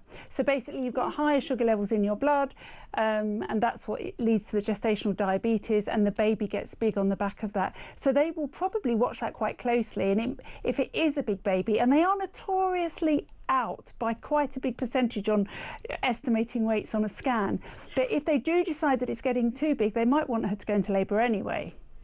Well, they said that the only sign they could see was a slightly larger abdomen. The rest of the routine scan, because she's having extra scans because of the last pregnancy, but she's really stressing out about these Braxton Hicks. She thinks she's going into labour. Well, look, if she did go into labour, if she's 8 months now, she's not got long to go anyway, has she? No, she's 34 weeks. She's 34 weeks. So she's only got max 6 weeks to go, really. Yes. But possibly 4. And even if baby was born today at 34 weeks, baby will be fine. That's what the stats say, 34 weeks, although it might be on the small side. And don't forget, they put on all of their weight really in the last 6 weeks. So you want to keep that gestational diabetes under control. And I know it's hard, but it's really important. Well, they said she had ketones in her urine last night. And they said she's not eating enough. Well, no, ketones you generally get, yes, if you've been starving yourself or if you've gone for a protein-rich diet. Oh, right. Yeah. Right, so okay. I think she needs to go and take herself off to a spa or just to have a massage or some acupuncture or something to just, calm down. She's done all the hard work. Baby's formed. Baby's just putting on weight now. That's all he's doing, or she's doing. So the Braxton Hicks are not anything to worry about. No, it's just getting ready. Might mean she's going to rehearsal, Diana. It is a rehearsal. A rehearsal for the best thing in the world, Diana. New baby. Listen, Diane, all the best to you and, of course, your daughter. Good luck. Good luck with the birth. Thank you very much for a great call. Thank you. Diane in Essex there. You're not having any Braxton Hicks yet? No, but I am pregnant, as I say. Somebody's actually sent in a couple of points about yesterday's ruling. Somebody, Layla, says, she's serious actually, says that if I take my 11-year-old son for an x-ray, are they going to ask him if he's pregnant? What's the age cut-off here? I don't want my kid confused with these stupid questions. Agree with you, Layla. It's a good question, isn't it? It is. Absolutely agree. Are they asking? I don't think they would, no. Okay, well, you can never tell. And Fern in Glasgow, a less serious question, but a good one. Does yesterday's ruling mean we have now said goodbye to chest feeders? Well, it actually is a serious question because have we or not? I was talking to Colin about this earlier in the car when I was driving. Your partner? My partner, not Kevin. And he was saying to me, it's ridiculous that I can't chest feed. And I'm like, well, you can if you take enough drugs. Right. And that's what they do to these men. I think it's a really valid question because it should go out of the window tomorrow. Women breastfeed. That's it. Yeah. There you go, Fern. Good question, by the way. Let's go back to the phones. Yeah, we've got time. Let's talk to Andrew in Bedfordshire. Hello, Andrew. Talk to the doctor. Hello, Andrew. Hi, mate. Hi. Thank you. Hi, Dr. Rennie. Hiya. How can I help, Andrew? We've spoken before, haven't just we? a bit of advice. I was diagnosed with dysplastic anemia, MDS, about 6 years ago. Right. And I went through ATG treatment, which has obviously severely affected my immune system. I'm told that my blood levels are all reasonable, but my platelets are still a little bit low, and my hemoglobin's a little bit low. I'm waiting on a double knee transplant, or replacement. And they keep telling me that's going to be delayed because of this, because I keep telling them I'm lacking energy. And my GP's a good guy, but he's not pushing the hospital. So what do I do? Well, this is a tricky one because you don't want to have major surgery if you've got low platelets, because what happens if you've got low platelets is you don't clot and you bleed. Yeah. So it's tricky, isn't it? Because what can they do? I mean, my blood levels have been very, very steady for the last 2 years. They kind of drop occasionally. My platelets kind of stay stable. My hemoglobin goes up and down by a couple of percent. But it's the platelets in particular. Because even if they're stable, if they're low and stable, still means you're going to bleed. It doesn't change that. Yeah.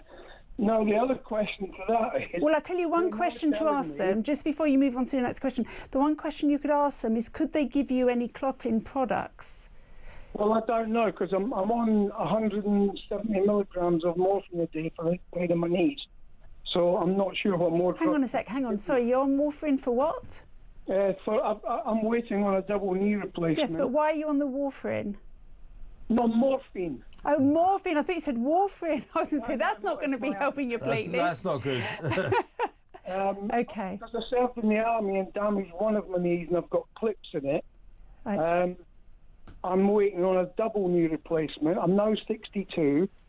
And what they're telling me is, yes, it can be done. And this is my next question. I went through my local hospital in Bedfordshire, the L&D, and 5 years ago, or 6 years ago when I was diagnosed, they told me, you can't have the operation. And they explained to me why, because you can bleed out. I understand that. I had to go back through the same procedure 8 weeks ago to get a re-referral to the Royal Stanmore Orthopedic, right, which has cost the NHS a fortune because they duplicated everything. Oh, well, that's standard. That's what's wrong with the NHS. We duplicate everything all day long. Well, it just panics me because if I'm going to go and get my knees opened up at 62, I'm going to have, I don't know how many months of recovery. And they're not going to do both together. I know that. That's not going to happen. And the reason I've been referred to Royal Stanmore is because the clips and pins in my left knee, they can't do it, the L&D, because they told me it's not enough for the shelf replacement. Yeah, I mean, so they're referring you to a centre of excellence, which has to be good. Well, I hope so, but I'm just concerned that, I still feel, since I had dysplastic anemia, a very low lacking energy. And I'm on calciferol for the weight operation. I'm on morphine for the pain. I've got lansoprazole to stop my stomach, being upset. I'm on vitamin B, and I'm on quetiapine for my mental health. I know, Andrew, but I'm not sure how I can help tonight other than say that Stanmore is a centre of excellence, because I can't change any of those things as much as I would love to. No, I understand that. That was the next thing I was going to ask you. Is Stanmore the right place to go for the replacement? I would imagine so. I mean, it is an orthopaedic centre of excellence. OK, thank you very much. All right, Andrew. Good luck. Thanks for a good call. Look after yourself. All the best. Andrew in Bedfordshire. We're going to get a break now. More calls to call Dr. Renee when we come back. Stay where you are.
what it boils down to is a legalization of illegal migration. Because when you take the one who arrived here illegally and you replace him by one that's been sent to us by France legally, that we've effectively legalized illegal migration. Are you with me? Yeah. And so nothing could do more than to encourage people from their general movement from Syria, North Africa and elsewhere into Europe than this scheme.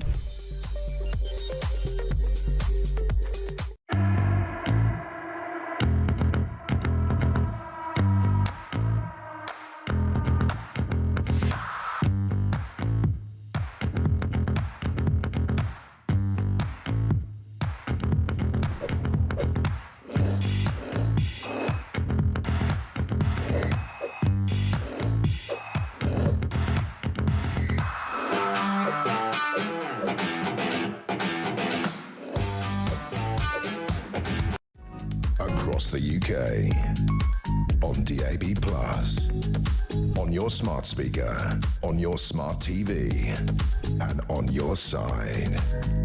This is Talk. Earlier in the show, you remember we talked about the Met Police, the counter-terrorism unit in particular.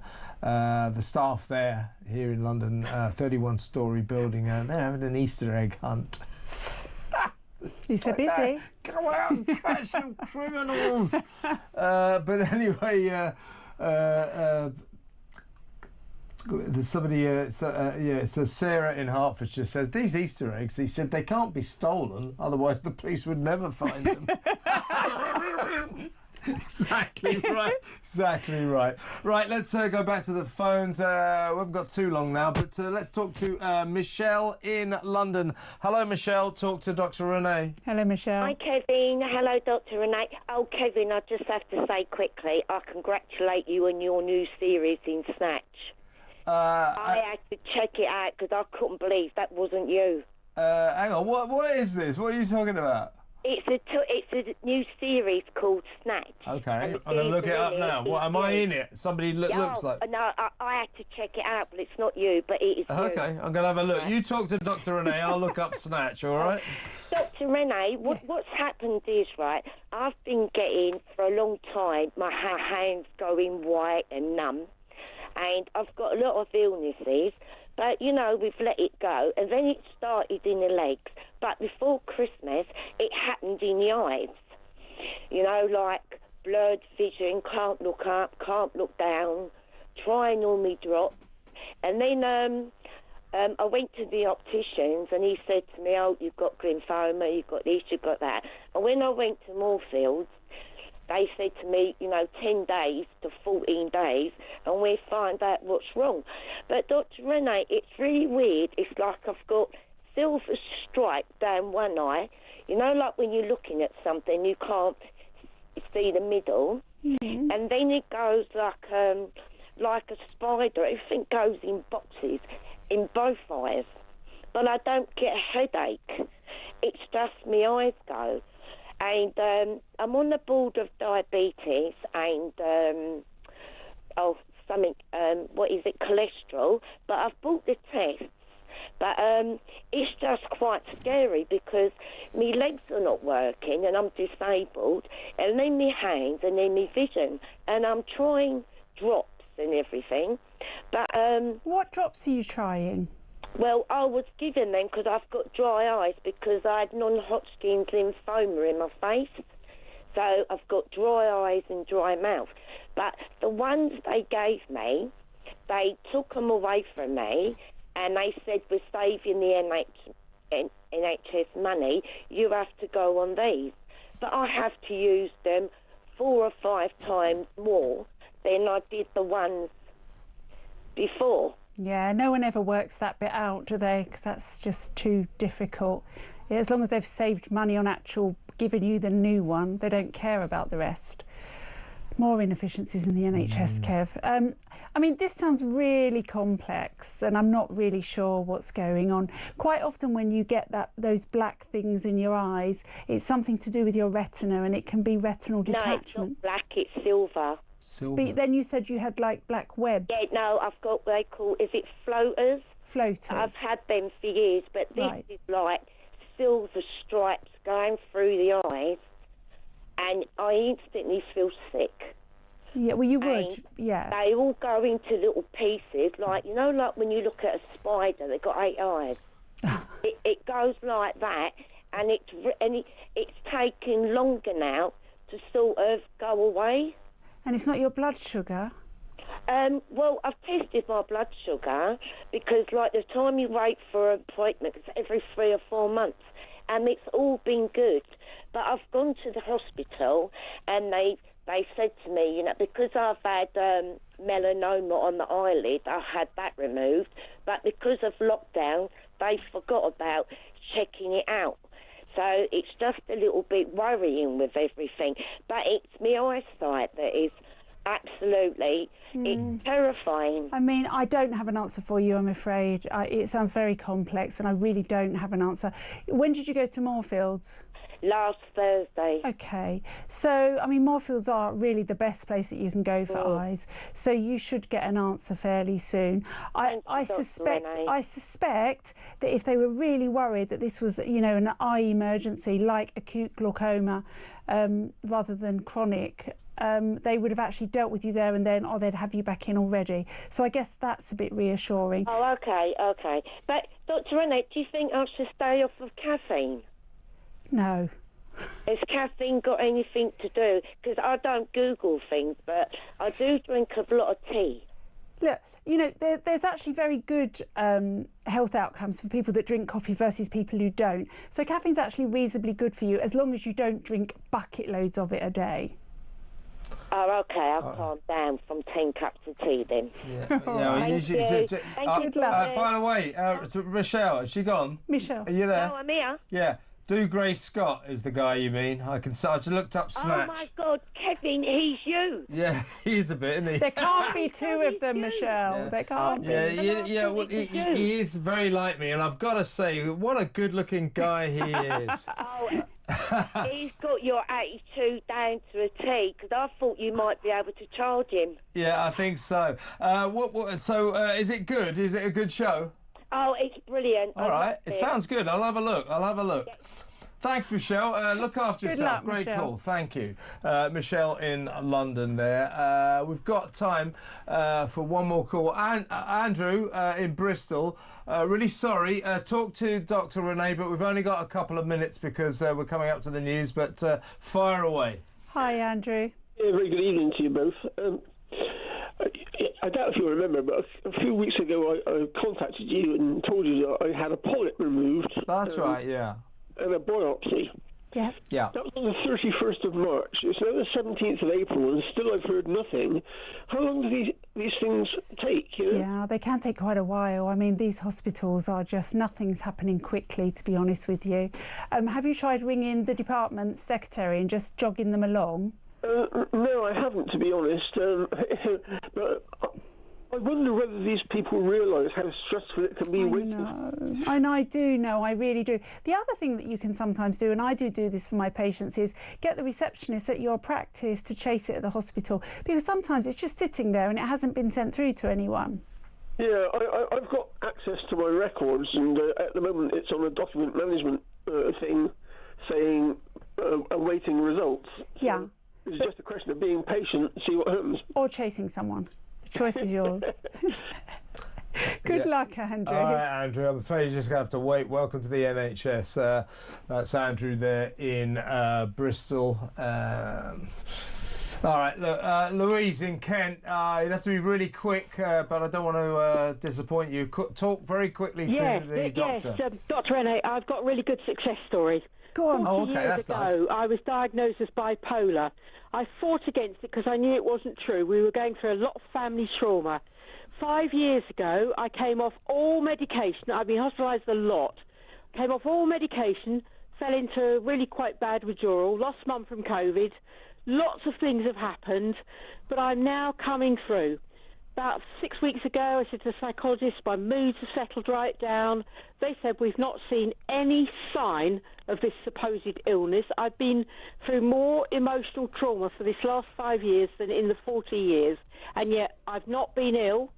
And the psychologist said to me, we've not seen any sign of the illness, but what we have So you're good as gold. You're emotionally responding to what's been happening to you, which is quite normal. Oh, brilliant. And I use occasionally a little bit of promethazine to cope with some of the anxiety. That's a great story. Listen, Thank you Louise, so much. what a great story to end to call Dr. Renee on. Sorry, we've got to go now, but very good news. Lovely to hear.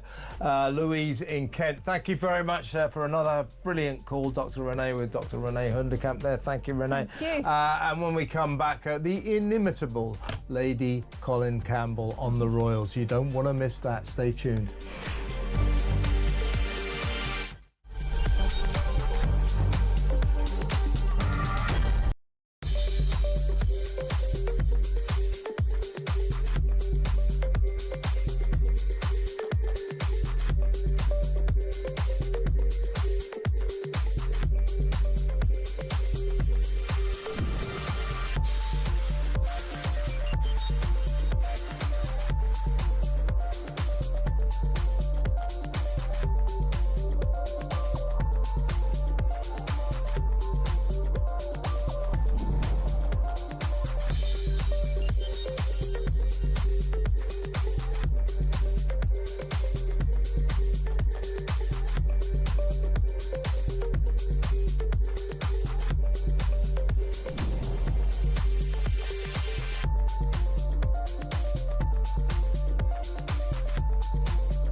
Across the UK, on DAB+, on your smart speaker, on your smart TV, and on your side. This is Talk.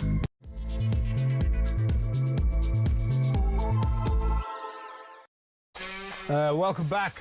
In about 20 minutes or so, I'll be taking your calls on all the current big issues of the day. You want to talk about, obviously, yesterday's Supreme Court ruling on biological sex, on what defines a woman and what that entails. 03444991000.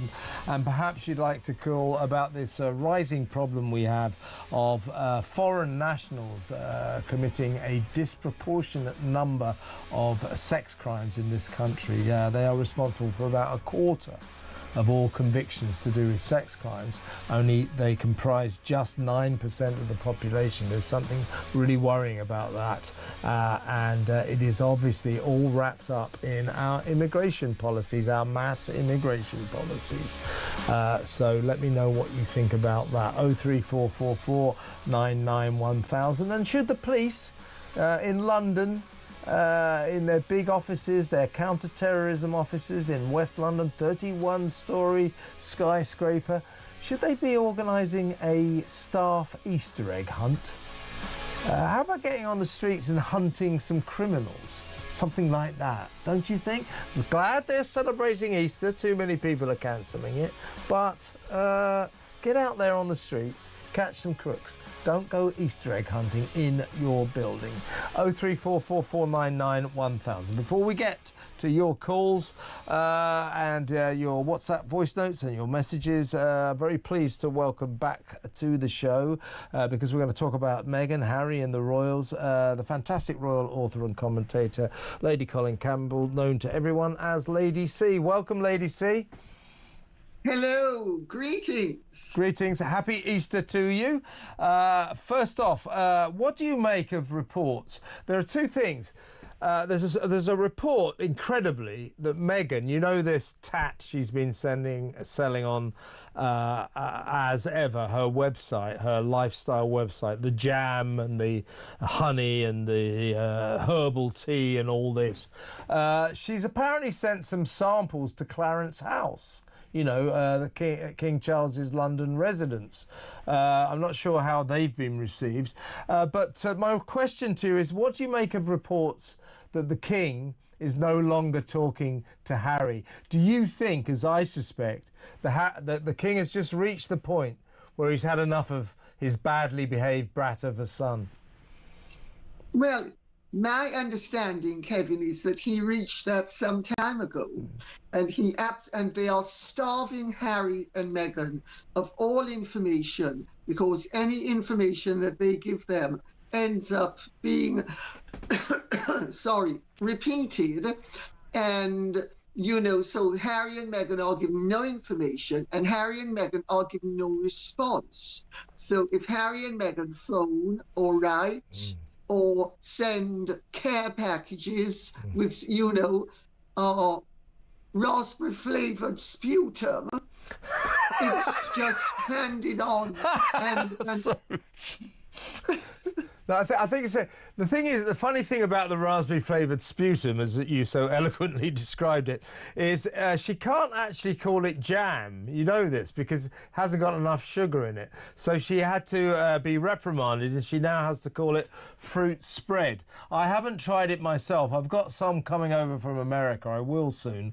But friends of mine have, and they say it's a very watery, sort of tasteless spread that isn't very nice at all. The honey is $28 a jar, which seems extremely expensive. Now, I'm just wondering, Lady C, people say, oh, it's been so successful, this website. Well, if you get to spend it's $14, £10 for a jar of this watery raspberry spread, $28 for the honey. Are people going to buy this stuff again, even the ones that bought it first time? Are they going to pay all that money for it again? Do you think that As Ever has much potential going forward as a lucrative business? No, it doesn't have any potential going forward. It's, first of all, people buy, for instance, Highgrove, because it's organic, it's prestigious. There's nothing prestigious about Meghan's jams or Meghan's sputum, whatever you want to call it. Because people buy in not only for quality and for the prestige of it all, but because they like the people or they are supporting their causes. So also, Meghan's offerings were very limited so that they could say they were sold out. One of the dead giveaways is anything that's sold out within the first day means that the amount that was on offer was very limited. And they say hers was sold out in half an hour. Well, if you're offering 10 jars, 10 offerings of something, of course it's going to be sold out. Yeah. But, she and Harry are hoping that this is going to make her into billionaires. It's not even going to make her into millionaires. It can't. The commercial realities are such that you'd have to sell tens of millions of any one of those products to even make millions, because she only gets a small percentage of anything. It's a consignment issue. It's bought off the shelves, it's packaged, and it's presented as if it's by her, but it's not by her. It's all mass manufactured. And my understanding is that, in fact, Netflix is really rather concerned because Netflix's money is the one, and Netflix is the one that has the distribution deal with, I forget the name of the company. And it's also, incidentally, the company has an appalling record. Yeah, what she's done, or what people say she's done, and it's a common technique in business, you create the illusion of great demand by reducing the amount of produce on offer. So there's not very much there at all. And of course you sell out very, very quickly. And then you say, oh, it's such a popular product, it's all gone. And everybody else wants to apparently climb aboard. That is the idea. That's what people say that she has done. And I happen to know personally, because we tried to get some sort of full range of her products over in America for this show, and honestly we got in touch with them about 10 minutes after it went on sale, and already you couldn't get the honey. Already products were selling out. So I think that's definitely what has happened. Where do you think, Lady C, that this couple are at right now with their marriage? And what I'm getting at is this: she seems completely preoccupied with her sort of online digital jumble sales, selling all this stuff, the raspberry flavoured sputum, as you described it. That seems to be her whole thing. She's also, plugging this podcast series, which isn't doing very well at all. So she's busy, focusing on, her favourite person, herself. He, meanwhile, comes over to London, unnecessarily appears at the High Court, pursuing this ridiculous case where he demands armed police guards whenever he comes to Britain. He's not going to get that. Then he goes to Ukraine. And it just seems like they're spending very, very difficult lives. And what I would ask you is, where is she in terms of her husband, who is currently going through probably one of the lowest points in his life because of these accusations against him from this African charity Centre Bali, that he's a sort of haughty, white saviour style colonial racist who talked down to the staff there. He's apparently absolutely in despair about this. Where is Meghan helping him out? Well, Meghan is trying to make money for them because Meghan has ambitions to be a billionaire. It's not going to happen. Harry is left floundering as usual. But they have a policy. Their policy is to, and it's actually has a commercial basis, because she has convinced Ted Sarandos, who is one of the few people... Chief executive of Netflix, yeah. Yeah, and he's one of the... He's, I think, a joint CEO. Yeah. And he is pro keeping them on at a reduced rate. But my understanding is quite a lot of the board want to be shot of them altogether. But he is selling them with Meghan's connivance, so to speak. The belief that Meghan and Harry are the most newsworthy royal couple on earth, if not the most newsworthy couple on earth. So a lot of this is to prove to the Netflix board how newsworthy they are. But the problem with all of that is that they, for instance, their paparazzi shots are of no interest. They're virtually unsaleable because they are so overexposed that even the paparazzi can't shift any produce of them. So the whole thing is it's smoke and mirrors, and it's meant to convince Netflix that they're worth renewing the contract, which I suspect might well happen at a very reduced rate. But they are making themselves look ever more ridiculous. And because they don't have any content, and ultimately all of this comes down to content. I mean, you can be a dreadful human being. You can be a bully like or a hysteric like Elton John. If you have talent, people put up with it. But if you have no talent, if ultimately your talent is to appear and show that you are an empty vessel that is a bore as well, I mean, where does that leave you? And I think they are in desperate straits because also they are going to run out of money sooner rather than later because they have no income stream of any consequence. And what do you make of Harry's continued insistence? He's pursuing this legal case, this forlorn legal case, demanding that he gets armed police guards whenever he comes to Britain. The authorities here have said, look, if you're going to see your dad or something like that, let us know, and you may well get armed guards, but you will never get them automatically. But he continues with this case. He's wasted millions of pounds on it already, and he won't drop it. And I think it's purely because it's a status thing. William gets automatic police gun guards, therefore Harry wants it. He's never going to get it, though, because he's not a frontline royal anymore.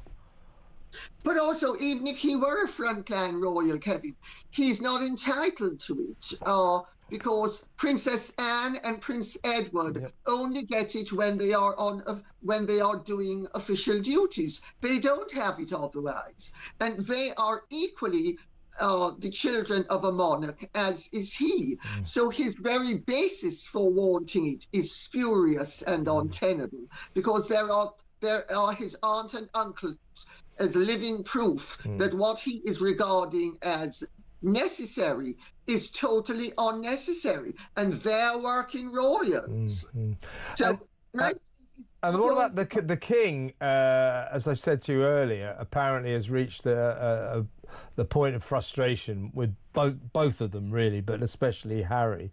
So has William. Apparently, Harry has written to the king, has sent him emails, tried to phone him. He's also incredibly tried to sort of send emails or get in touch with William, and both William and the king are just knocking him back. More than knocking him back, they're just ignoring him. Does that give you the impression that Harry, over there on the West Coast, in a country, in a land he doesn't really understand. He's among, Americans. I love America, but they're foreigners, they're not British. He's in a land he doesn't understand, among people he doesn't know. Do you think he's a lost soul over there? Oh, without a doubt. I mean, I went to school in America partly, and that was in New York, which is far more civilized than California. I mean, California... I know, I used to live in Los Angeles. I know I hear you. So awful, it's just beyond belief. Well, Harry is a lost soul, but Harry was always a bit of a lost soul. Even here he had, problems rarely fitting in. But at least he had some common background. But Meghan has moved him over, and he has paid the price of, he's betrayed his family, he's betrayed his country, he's betrayed his own interests. And I mean, what does he have to show for it? And I really think that both of them are in deep shtuck. Let's put it that way. I think there's nowhere up, there's nowhere to go but up, and I'm not accept out. And let's see what happens, because the marriage is sometimes very rocky. At the moment, it's not, because she's reeled him back in, and she's obviously given him enough of what keeps him happy. And also, she's fed him the line that she needs his protection, which is a joke, because she is the predator, and he's basically a beta male who's pretending to be an alpha male. But I mean, the whole thing is really rather sad and sick, if you ask me. In the second episode of her new podcast series, Confessions of a Female Founder, she spends a lot of time talking about racism in the workplace. Now, I mean, she's perfectly entitled to do that, and that can be a problem, but not the best sort of subject to raise right now, is it, considering that Harry stands accused of being a racist by, of course, Dr. Sophie Chandorka. These are charges that, of course, he denies. But as I said to you earlier, apparently he's absolutely shocked and dismayed by this, because he can't believe that he's being accused of what he loves to accuse other people of, especially his own family, especially the King and Kate and the royal family back here. He cannot believe that the tables have been turned on him. But you would have thought that the subject, the spectre of racism, was not a good idea for Meghan to raise on her podcast series. I suspect she couldn't care less about Harry's problems in this respect. Well, but also they're her problems as well, because Sophie Chandorka has also made it absolutely clear, if you read the subtext, and I mean, because I'm Jamaican, I know the subtext that go on where colour is concerned, that, you know, Meghan was also playing the haughty card, and Meghan was playing the, oh, I'm better than you card. And let's remember, Sophie Chandorka didn't accuse Harry specifically and only of racism.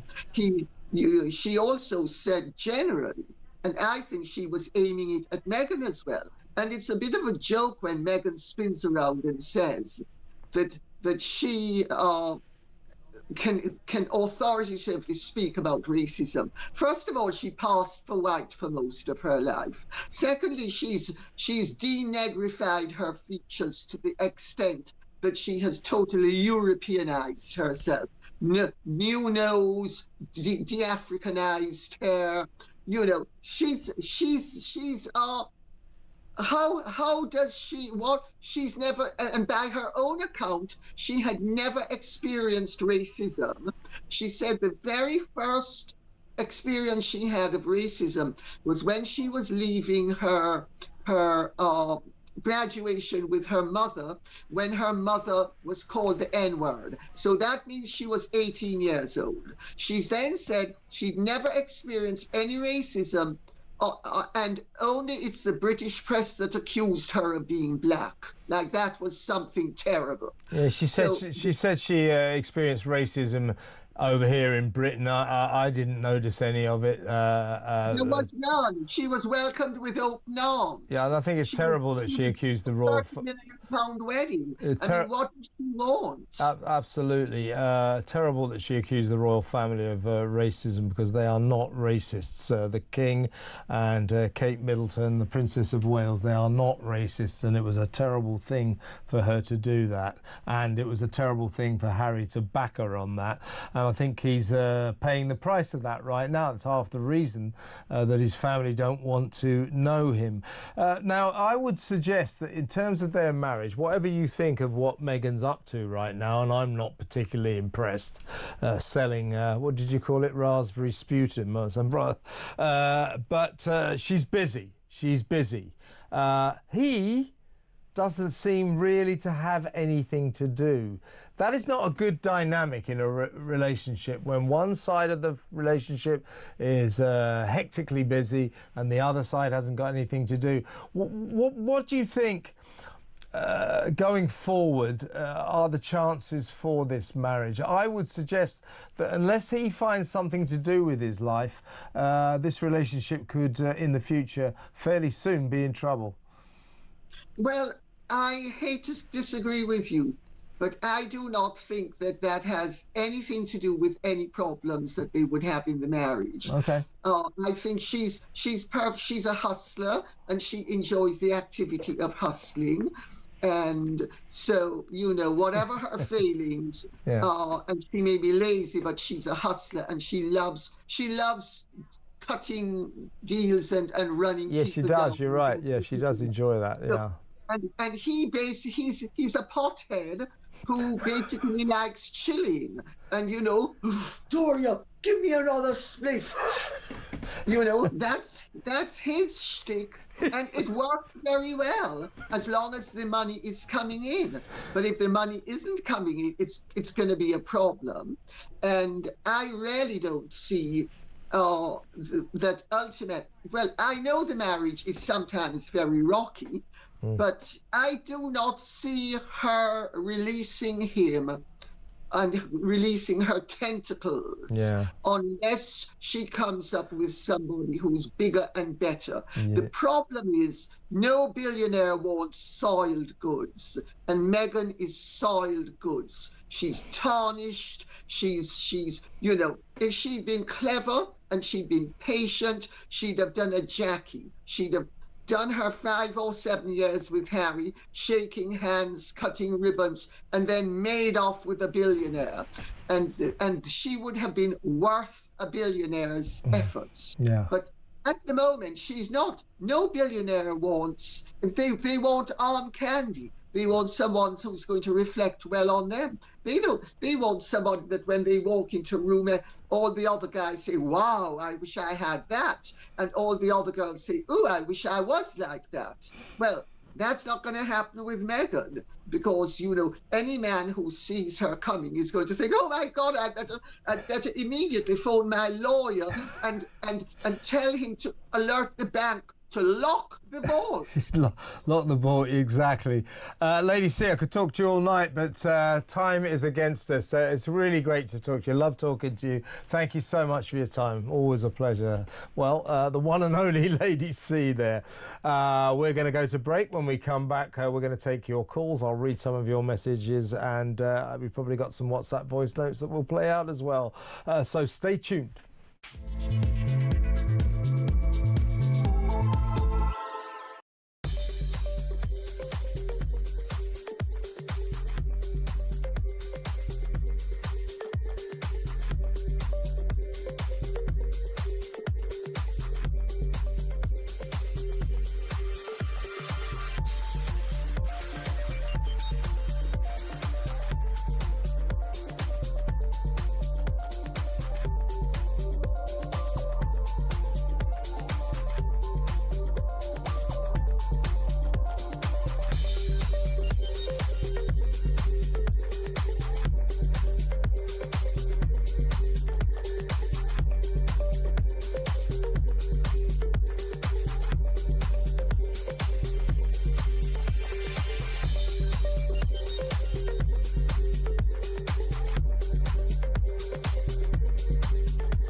What it boils down to is a legalization of illegal migration, because when you take the one who arrived here illegally and you replace him one by one that's been sent to us by France legally, that we've effectively legalized illegal migration. Are you with me? Yeah.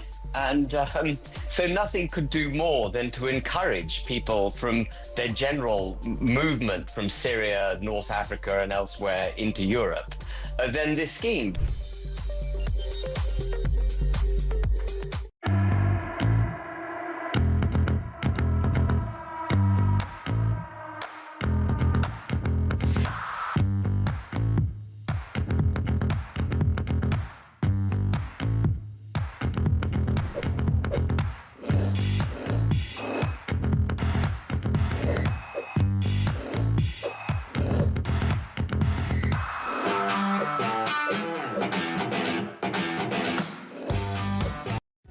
Across the UK, on DAB+, on your smart speaker, on your smart TV, and on your side. This is Talk. Welcome back. Quick message from text from Brian Goodwin. He says, Kev, I think if Starmer takes us anywhere near the EU, he is taking us very near the EU, Brian. I think if Starmer takes us anywhere near the EU, Trump will punish the UK so much that Starmer will find it difficult to stay in power, especially with the summer of discontent looming. It's a good point, Brian. He sails too close to the EU. Donald Trump hates the EU. We've just heard he's done a deal with the EU, aligning our net zero mania with Brussels' net zero mania. Honestly, what is he doing? And that's going to make our energy prices even higher. We've got the highest energy prices in the world, and Starmer's just done a deal with Brussels that's going to make them even higher. Thanks, Keir. Great work. Let's go to the phones quickly. Let's talk to Stephen in Birmingham. Hello, Stephen. Hi, thanks for taking the call. Yeah, you're welcome. You posed a question about net zero and Ed Miliband earlier. Yeah. I'm going to try and make a profound point here. Yeah. Why is it that no MP ever suffers from low self-esteem, lack of confidence, or imposter syndrome? He certainly doesn't, and he should. He should. I mean, if I think about my life personally and professionally, I've got things wrong. I've made errors of judgment. I've made bad decisions, and I can own that. But why can't they do this? Because they're politicians. They're politicians. Have you noticed about one thing about politicians is they've got all sorts of ideas about how they have to behave in public, and they never ever say sorry or apologise for their mistakes. In fact, they never concede that they've made mistakes, no matter how bad they are.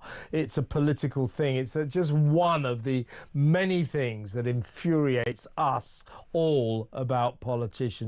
We played earlier in the show, Stephen, a montage of all these ridiculous MPs and cabinet ministers and secretaries of state over the years. Trans women are women. No, 99%, the vast majority of women don't have penises. What are you talking about? All of them don't have penises, and so on and so forth. So they've spent the last 10 years coming out with this utter claptrap, this utter nonsense, and now we've had a common sense ruling from the Supreme Court that none of these politicians will admit that for the past decade or so they've been making utter fools of themselves. Welcome to Westminster. You know what I'm saying?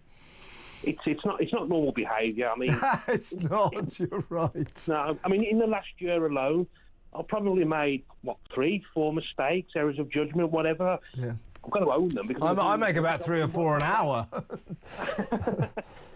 But it's just, I have the feeling if one was in my house now and knocked the bottle of milk over and it went everywhere, they'd find a way to deflect. Or no, you're exactly right. You're exactly right. If they set fire to the House of Commons, they say something about, in retrospect, the carbon emissions have been improved. You know, they would come up with some kind of excuse.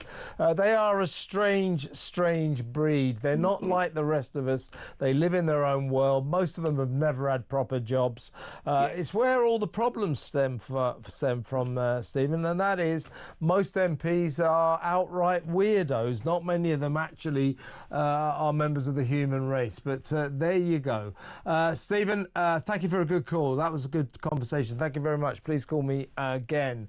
Let's play a WhatsApp voice note, shall we? This is Steve on the trans issue. I'm going through treatment for prostate cancer, specifically hormone treatment, where female hormones are put into my body to shrink the prostate. Am I a woman? I'm not sure. Well, Steve, I think we can now say with safety that you are not a woman. We have to park all of that claptrap. I know you're only making a joke there, but we have to park all that claptrap about what is a woman. Well, we know what a woman is. We always did, but now it's official. Now it's law. A woman is someone who was born biologically female. No one else is a woman. No one else. You cannot change biology or science. Good WhatsApp voice note there, Steve. Let's go to break, take some more calls and more messages after these messages.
Across the UK, on DAB+, on your smart speaker, on your smart TV, and on your side. This is Talk. Welcome back. Let's play another WhatsApp voice note. This one's from Mark, and again, it's on the trans issue. The Supreme Court ruling that women can't have penises. Everybody's kind of celebrating this like it's some massive victory. Oh, it's amazing. Actually, you know, for me, this is a total loss because it basically highlights how pathetic the perverse, malicious altruism that we practice in the West has gone. That it takes 5 years in a Supreme Court to decide that women cannot have penises. It's absolutely insane, you know, that this is how pathetic we've become as people. Well, you know, Mark, we have been making that point. I'm with you all the way. I mean, how did we get to this point in modern Britain, in modern society? How did we get to the point where we needed 5 of our most senior judges on the Supreme Court to spend 5 years considering, deliberating the question, what is a woman? How do we define a woman? And then when they finally come to their conclusion, a woman is someone who was born a woman, basically, you know, biologically female. But basically what they announced yesterday, we've worked it out. A woman is someone who was born a woman. Really? You don't say? And then they manage to stretch that out to 88 pages. You're right. Absolute insanity. We should think about that. We should worry about that. But at least, to be fair, they came up with the correct conclusion. That was a relief. Can you imagine if it was the other way round? Oh, a woman can be anyone with a bit of paper and a certificate who says they're a woman. That would have caused absolute confusion, and that would have been a dark day for this country. That would have been the death of common sense. So at least they came to the right conclusion. But with you all the way, Mark, absolutely mad that it had to happen in the first place. But it is because the trans lobby, the extremists, and it's really important to say most trans people aren't extreme, but some of them are so extreme that they were forcing us, they were demanding that we accepted that because they'd gone through surgery maybe, or they'd taken a few drugs, or just put on a dress. you know, still got all their bits, but put on a dress, they're demanding we say you are a female. You are biologically a female. Well, that's not true. And it never was. And that's why we had to have this long-running court case. As I say, crazy. Quite right, Mark, but at least they came to the right decision. Let's go back to the phones. Let's talk to Stephen in Burnley. Hello, Stephen. Hello, Kevin. Lots of Stephens on your show tonight. Yeah, actually, there are, aren't there? So join the crowd. Good to have you on board. Yeah, okay. Well, it's just going to be a quick one, really. I had to go for an X-ray, chest X-ray this afternoon, and I wasn't asked if I was pregnant.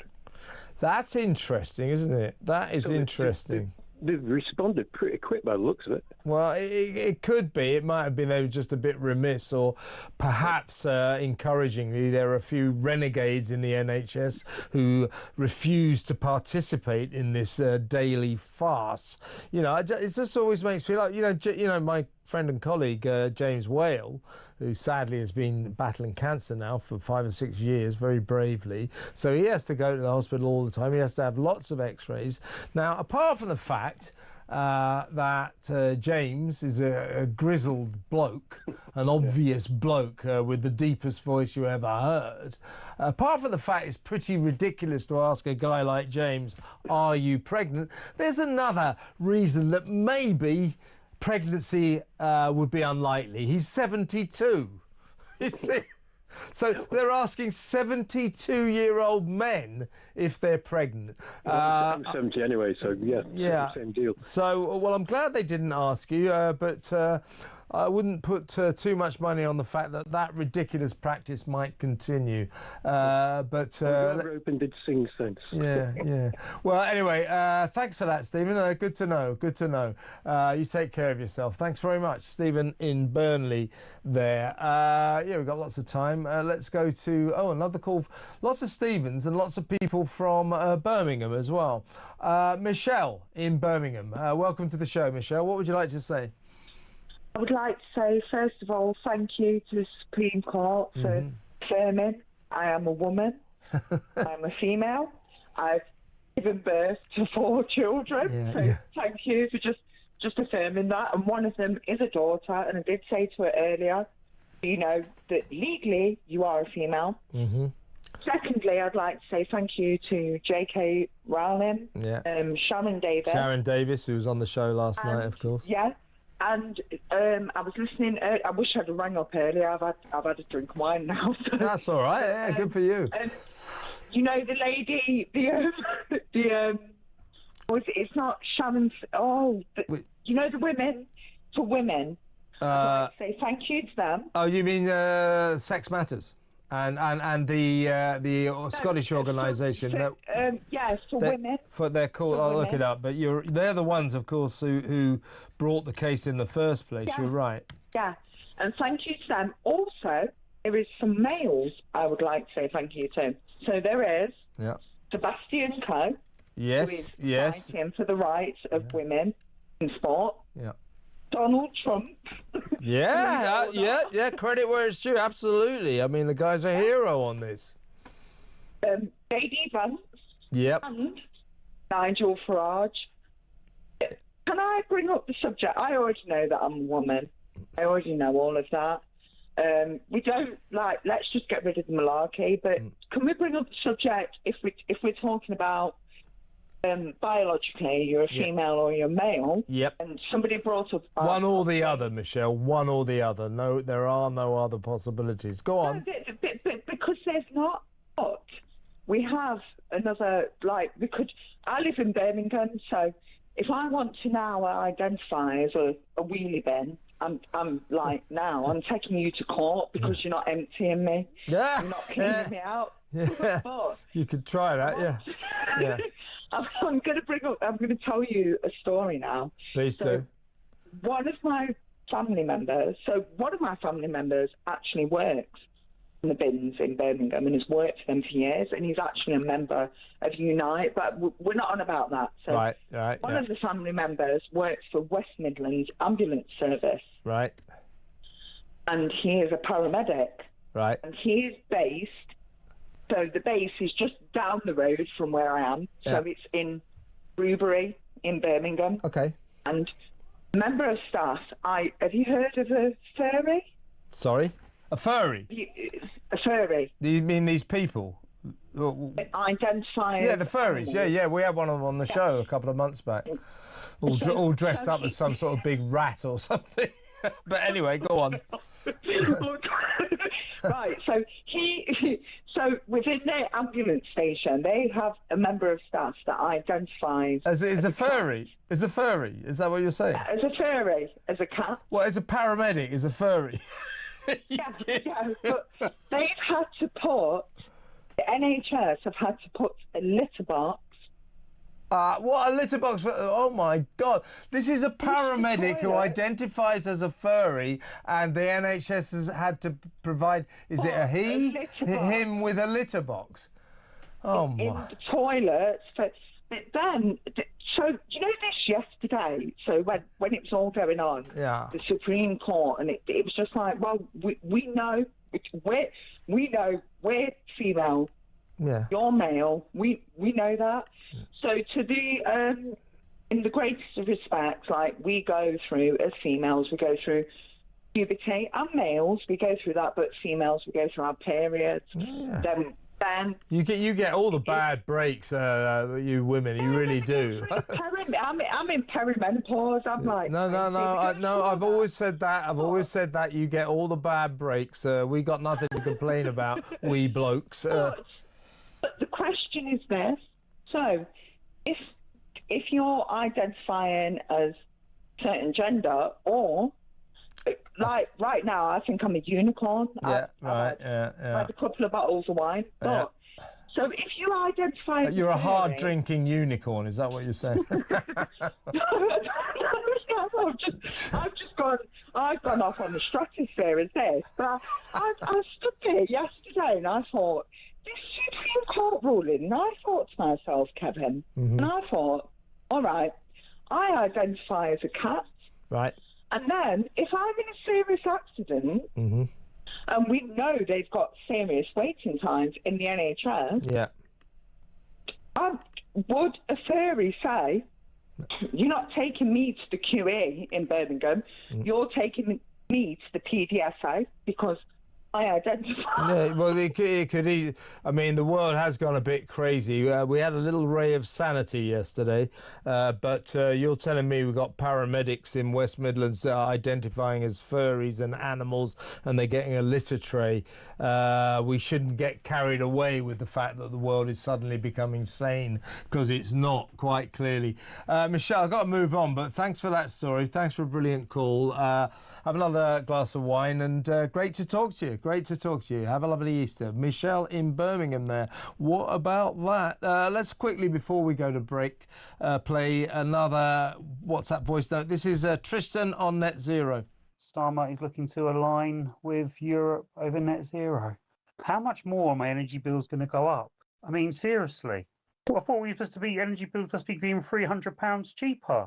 My mind boggles. It really does. I'm absolutely disgusted with this government. I mean, just scrap the net zero. Scrap it. Oh, my God, it's just unbelievable.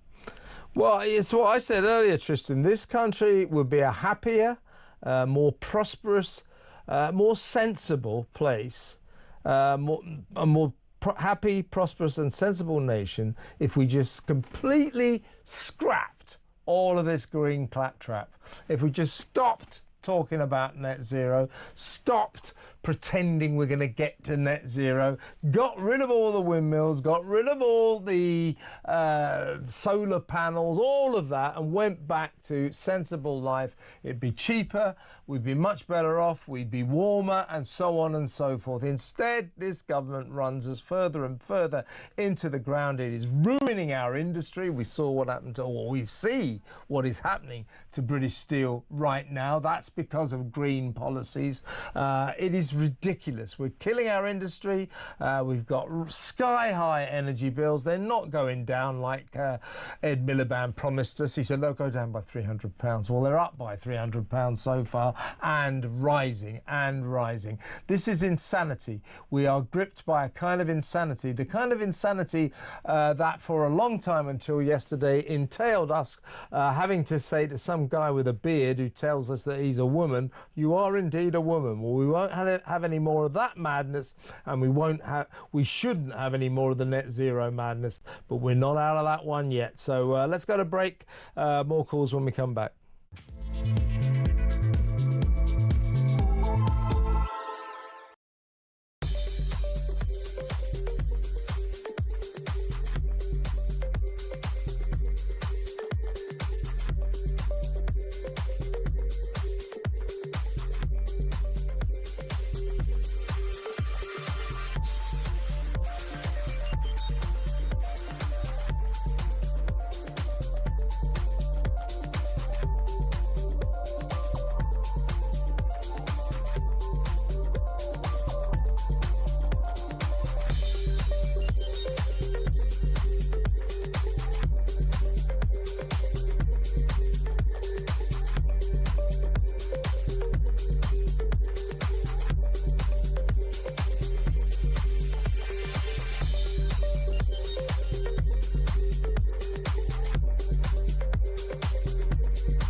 What it boils down to is a legalization of illegal migration, because when you take the one who arrived here illegally and you replace him by one that's been sent to us by France legally, that we've effectively legalized illegal migration. Are you with me? Yeah. And so nothing could do more than to encourage people from their general movement from Syria, North Africa and elsewhere into Europe than this scheme.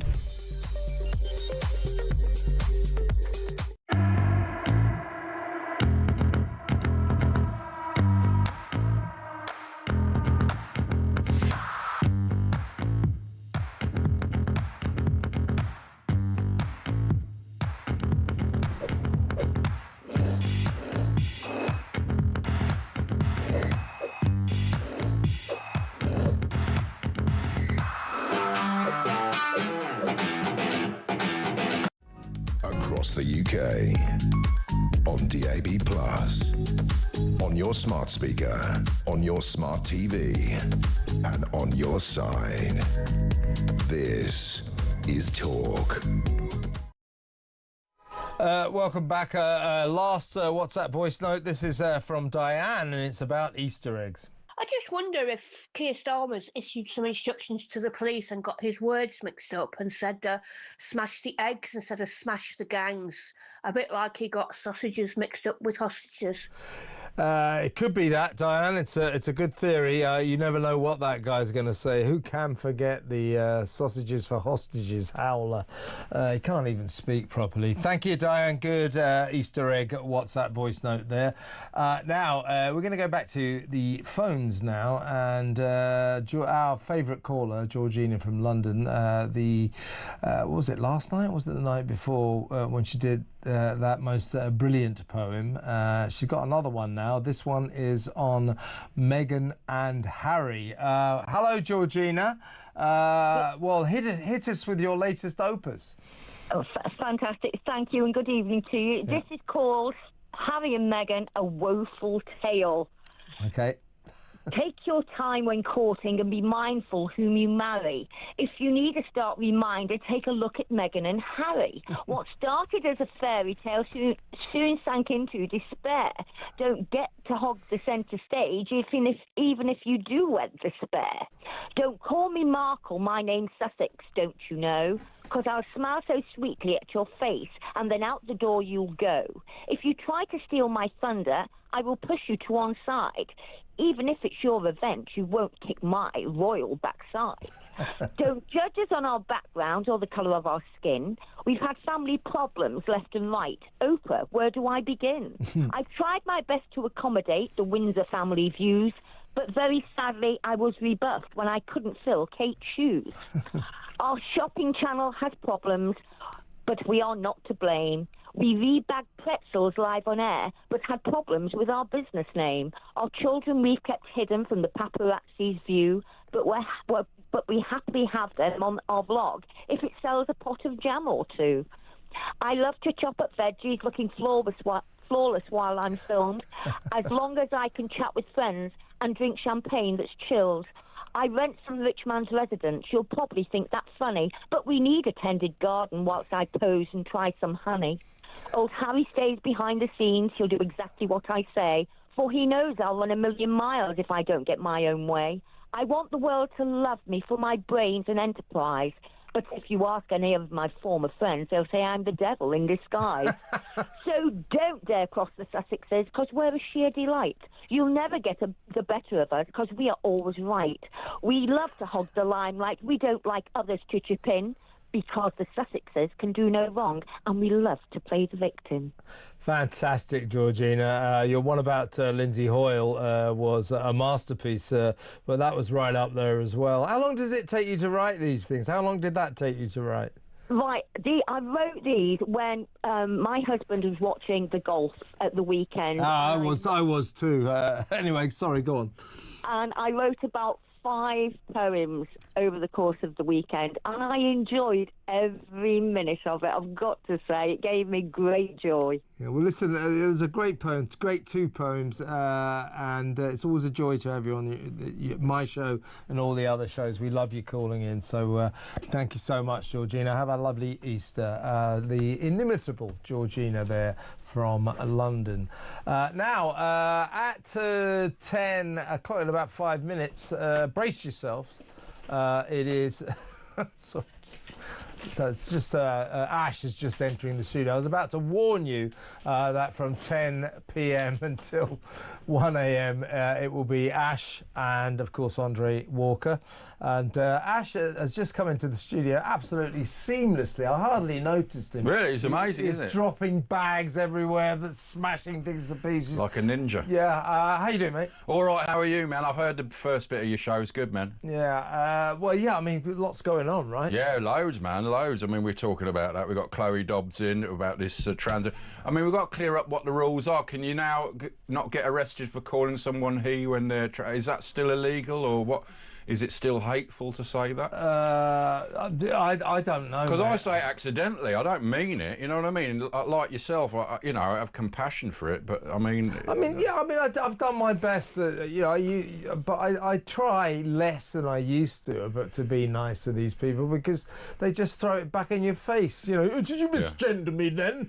But I am a biological woman. No, you're not. No. That's the whole point. But the good thing about it, maybe it will start snowballing, and you know, they took 5 years to decide a woman was a woman and a man was a man. Maybe they'll decide net zero is ridiculous in this country. Maybe they'll decide there is just sensible stuff, common sense. Yeah. Should we speak to... I've got another caller. Yeah, man. Should we speak to David in Exeter? Good we've got idea. a while.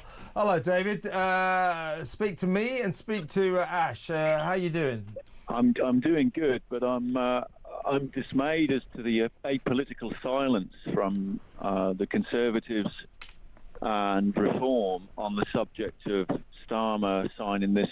Well, he's calling it a defence pact, but I think that's not correct. This is the thing that will entail the alignment of our net zero emissions or something that's going to put our energy bills up even higher. The point is, David, that this guy. Kev, this is defence and security, Oh, not God. net zero Really? energy. So this is even bigger and more potentially God. more risk to our sovereignty than that, because the pact, which as far as the EU's ambitions are concerned, where Sir Richard Dearlove, the ex-head of MI6, called this out, where he said their ambitions are everything in defence and security. Yeah, well... And look who they put in charge of security, Greece.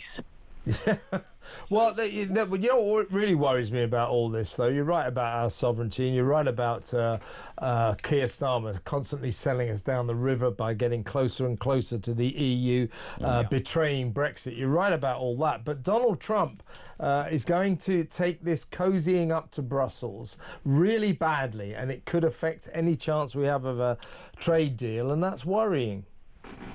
Well, the biggest worry, really, beyond that, is what are the implications for our military and our defence industry? Because the ratcheting effect, because it literally, the text is everything with this, with the EU. The process of military unification and security unification that the EU owns.